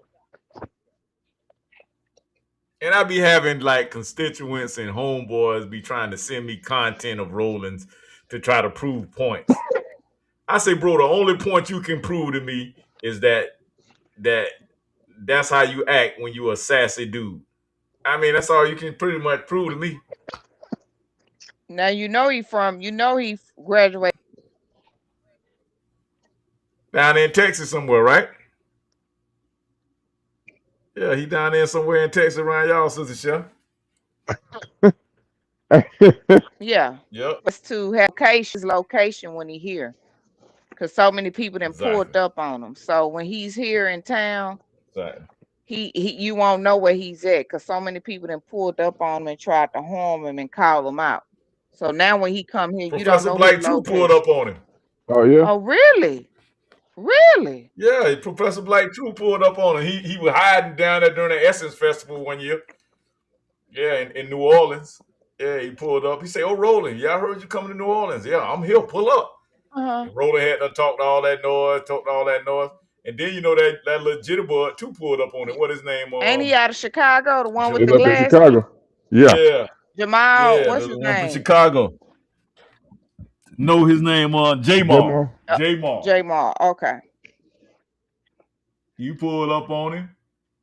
Yeah, and then he tried to clown the one little jitterbug from Georgia who opened up the school for the young boys. Yes, he. Oh yeah. Clown Roland. Yeah. King Randall. There you go. Yeah, King Randall. Yep. Oh King yeah, Randall. he sure That's did down in it. Atlanta, right? Mm-hmm. Yeah, that little jitterbug ran circles around Roland. Man, shut your ass. But I heard. He'll stutter that. Speaking of him, Drew, we gotta check on him. I heard they going out there. I heard they took some of his property or some shit down there. Fuck, we went to school and shit. Damn, we're gonna have to follow up on him. That might be a good Yeah, I heard. Yeah, they've been trying to. Yeah, I think they didn't confiscate. That's what I heard. King Randall? Yeah, that's what I heard. Huh. Interesting. Yeah. Well, he just bought a big old complex down there in Albany where he's setting up some more stuff for kids. Yeah. Because see, you remember you got BlackRock and all them who went down there was buying up all that. He down in Georgia. He in Albany, Georgia. I don't know. Okay, what Big Mama at? What Big Mama Stacey Abrams at to help this brother? What Keisha Lance Bottoms? Ain't she running for governor in Georgia now? Where's she at to help this brother? Well, Albany. Well, Stacey Abrams trying to run and hide as much as she can because Trump people after her too. But how much? Oh yeah, she on the indictment too. Yeah, she on the indictment too for that money. Yeah, I forgot she on the indictment too. That's right. But she ain't gonna come out. But Lance Bottoms, she running for governor. Why she ain't standing with the brother? So that's not what we do when we get positions. We put black face on, and then we what they used to call it back in the day, a Oreo cookie. Damn, black on the outside, white on the inside. Damn. Black on the outside. Tutoring or basketball or anything. Those kids are just kind of out there and have no recreation. And so we want to bring mentors and bring basketball courts and bring just automotive repair, etc. We were trying to bring that out there to the neighborhood, and they voted to deny it on today. So the video I'm going to put under this tweet, you'll be able to see what happened at the commission meeting today. It was so crazy because these people accused us of possibly doing fentanyl and cocaine with the children. And I mean, it was crazy, the things that they were saying about our school and our boys. And I only put a few brief things on there that they said because I didn't want the video too long. And to see that all of the people who voted no were all black, and the people that voted yes were white and one black person. And I live in a majority black town, and my city and the community here always is screaming. Sound familiar? What I just described, right? When I had the Chamber of Commerce. Did we just say that? Didn't we just say that? Did we just say that? One people that look like us that helped us. Oreo cookie. Cause see, when you spearhead something, when you black and you spearhead something from a grassroots level, and everything that you're doing is in-house, you got the boule educated class of Negroes feel like they finna get ready to lose their position next to white daddy. And when that happens, these niggas will go to war with you. I hate to be so graphic with my language, but this is what you call a real Sambo and plantation mammy activity. So let me ask systematic you, Mm-hmm.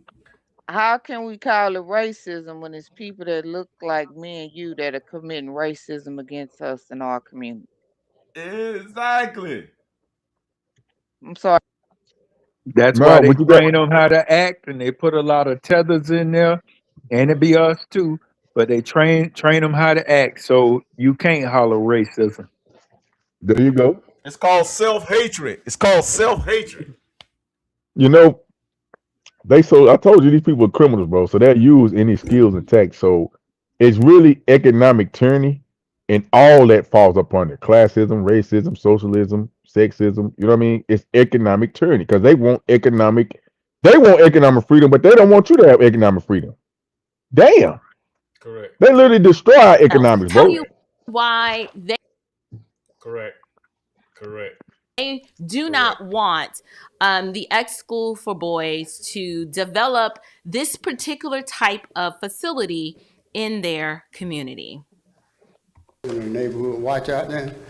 And I'm rising in opposition to the project this morning. I'll start with the last thing Randall said. We are concerned about firearms in the neighborhood. You know, you don't bring that kind of atmosphere in a retired community.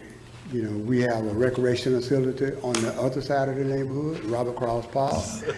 We have a multi-purpose building over there. You know, you can go over there and do whatever you want to do. You know, we don't need another facility, you know, on the other side of the neighborhood, you know, with, like Randall said, people that we don't know anything about.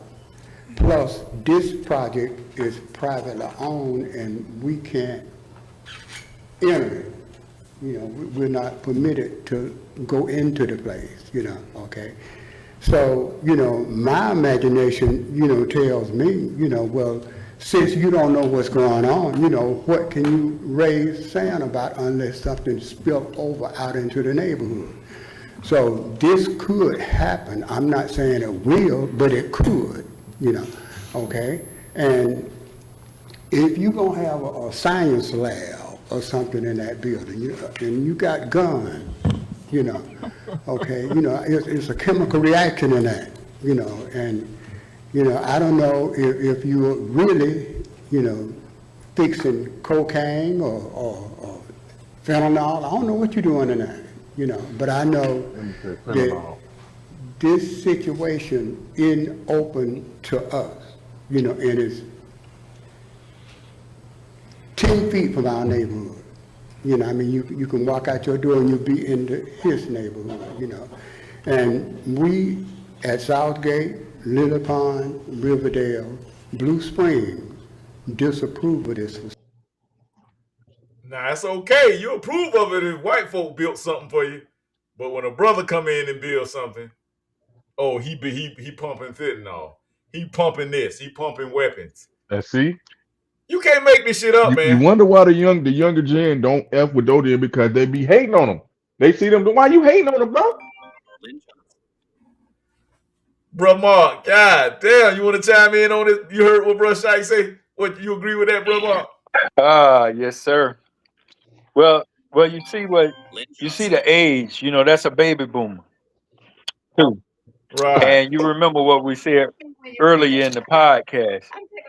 You know, King Randall is a young man who's you know, he's connected with the youth and he's moving things in the area. But the baby boomers, they want to make sure Massa all right. Cause we can trust Massa, but we can't be trusting that old darky. And correct. And that's what Dude, what it going guess how through. much it cost me Now, to make sure my family gets $1 million if something ever happens. It's crazy, bro. because this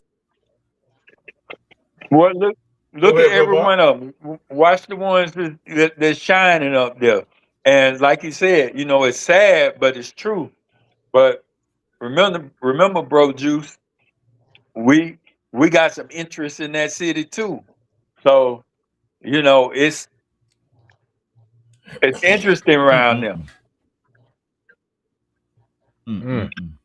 I mean, they sitting around talking about playing bingo at these little recreational centers that, you know, the oppressor has built, and that's just fine. That's just enough for us. We don't need to build nothing else here. We good. We good. Yes. Damn. This is a family, you know, Yes, sir, neighborhood, Master. BMO homes. And from my understanding, Mr. Randall has other building that he can use for this, that he has, for the boys' home, that he's not using for anything. So if he want to have a boys' home, use the facility he already have and not bring this out in our neighborhood. Thank you. Thank you, Ms. Dawson. So I'm gonna go ahead and stop it right there because help me, Holy Ghost. Listen, I'm gonna just keep it. I'm gonna just shoot it straight with y'all. Okay. I don't want to hear another Negro talk about white supremacy and racism. I don't want to hear it. I don't even want to hear about your myth of oppression and white supremacy. I'm done. You know why? Because the biggest threat that prevents Black people today from flourishing, it's not white supremacy, but it's other Black people. And I don't care who gets offended by that statement, nor. But boom, there it is. Y'all heard him. Us. We are worse enemies. Didn't I tell you? How can you call We it way worse than white racism supremacy. when your own culture people committing racism against you? I'm working on a book. I'm letting y'all know now. And it's inspired me to put this book out. Maybe it might ain't be a book, it might just like be a pamphlet book, but it's definitely going to be. It's going to be. And Dawson heard it before. I threw it out there, but now I really got to put my foot on it. It's called The Nigga Autopilot. And a lot of these motherfuckers are stuck in nigga you told me that autopilot. one there before. Yeah, they stuck in nigga autopilot, bro. You told me that one, yeah. Yeah, they stuck in nigga autopilot. Shaq. No, it's your other one too, Shaq. They in a time warp. They stuck in a time warp. Well, now I know the time warp. It's a nigga autopilot now. It's nigga. hey, it's another. It's the condition of the mind. The minds are still conditioned. You know what I mean? They don't see the best in the next generation, bro. It's like, well, damn, if y'all not supporting them, goddamn. Why you? But here we go. Here we go. The predicament we in now. Let me, y'all. Do y'all remember me speaking on the fact that all of this conditioning that we've been receiving, you know, the whole women clutch their purses, white women clutch their purses when young Black people get in the elevator and all this other stuff. The terrible Black man, the terrible Black woman, all of that stuff conditions us too. Because these people, they don't want it there because they mad. They want it there because they scared. I mean, they don't want it there because they're afraid. They're afraid of having the youth coming in their neighborhood. So it's a big perception issue too. And that's that training that we've been getting, that brainwashing that we've been getting on the regular. So we have to recognize that there is a large group of us that do not want to be interacting with these youth that we see that's out of control, doing takeovers and all this kind of stuff, you know, and that's a real issue in our community. Yeah. And you know, like we said, Black pain, they stay growth. They're afraid of self-sustainability. They want to continue to be uninformed. They want to just, you know, allow the narrative to be painted by the corporate media. You know, outrage and ratings and tragedy is a profit now with mainstream media. You get what I'm saying? And you know, it's like this emotionally charged clicks and views is a revenue for the controlling class of America. And you know, we got to start having some dignity, y'all. We got to bring dignity back. We got to bring dignity back. We need to make dignity popular again. We need to make dignity okay again. You know what I'm saying? We got to, it's like, that's what we try to do at Urban Matters. We try to, we exist because we're trying to reclaim that narrative, y'all. We're trying to expose all this manipulation. And we want to be the center of humanity again here at Urban Matters BMG, y'all. Y'all understand what I'm saying, family? I gotta just thank all of y'all, man, for bringing what y'all bringing. Y'all got some last word. We're gonna wrap this thing up. Y'all give me some last words, closing statements. Sister Chef, let it rip. Oh, you know, like I said, I guess my saying going forward, we can't call it racism when all culture people being racist towards us. But we got to be the solution for the change. Because as you can see, the older generation still here in 2026 for them people speaking up at city council. They're going against this good brother. But did any of them speak up against them illegals? Did anybody speak up against the homelessness that's going on in Georgia? Did anybody call out these politicians? I'm sure they taxes is going up as well. What Brother D at? I know Brother D say his taxes going up, right? Did y'all go speak at City Hall about that? See? That's how they do. But we just gotta keep making a change. I'm working on something called a strategy. I don't like to reveal everything online.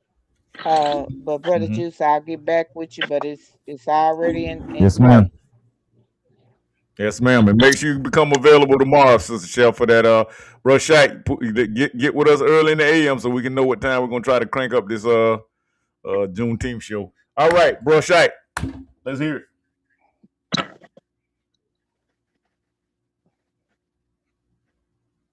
You with us, brushite? He dropped too. Oh, he dropped. Bro Mark, you there? Yes, sir. All right, give us some closing statement. Closing statement. We are a people that suffer from a lot of pains and issues, from brainwashing to straight up abuse. The pain of being successful and not having any direction. And we have to figure out how to navigate these things and navigate them to a positive. We always navigate for negative. We always find the F's. We find the fault. We find the problem with everything, and we don't spend enough time highlighting the A's. We got to start turning the F's into A's so we can get back on top again. I land my plane and salute. Absolutely. Salute to y'all, man. And listen, Urban Matters, you heard it here first. The home of the receipts. Stop letting them take black suffering and turning it into a spectacle. Stop letting them make us some type of form of entertainment when it comes to black pain, y'all. Come on, man. We got to get it together, man. If we don't do it, who gonna do it? Who gonna do it, y'all? Urban Matters, salute.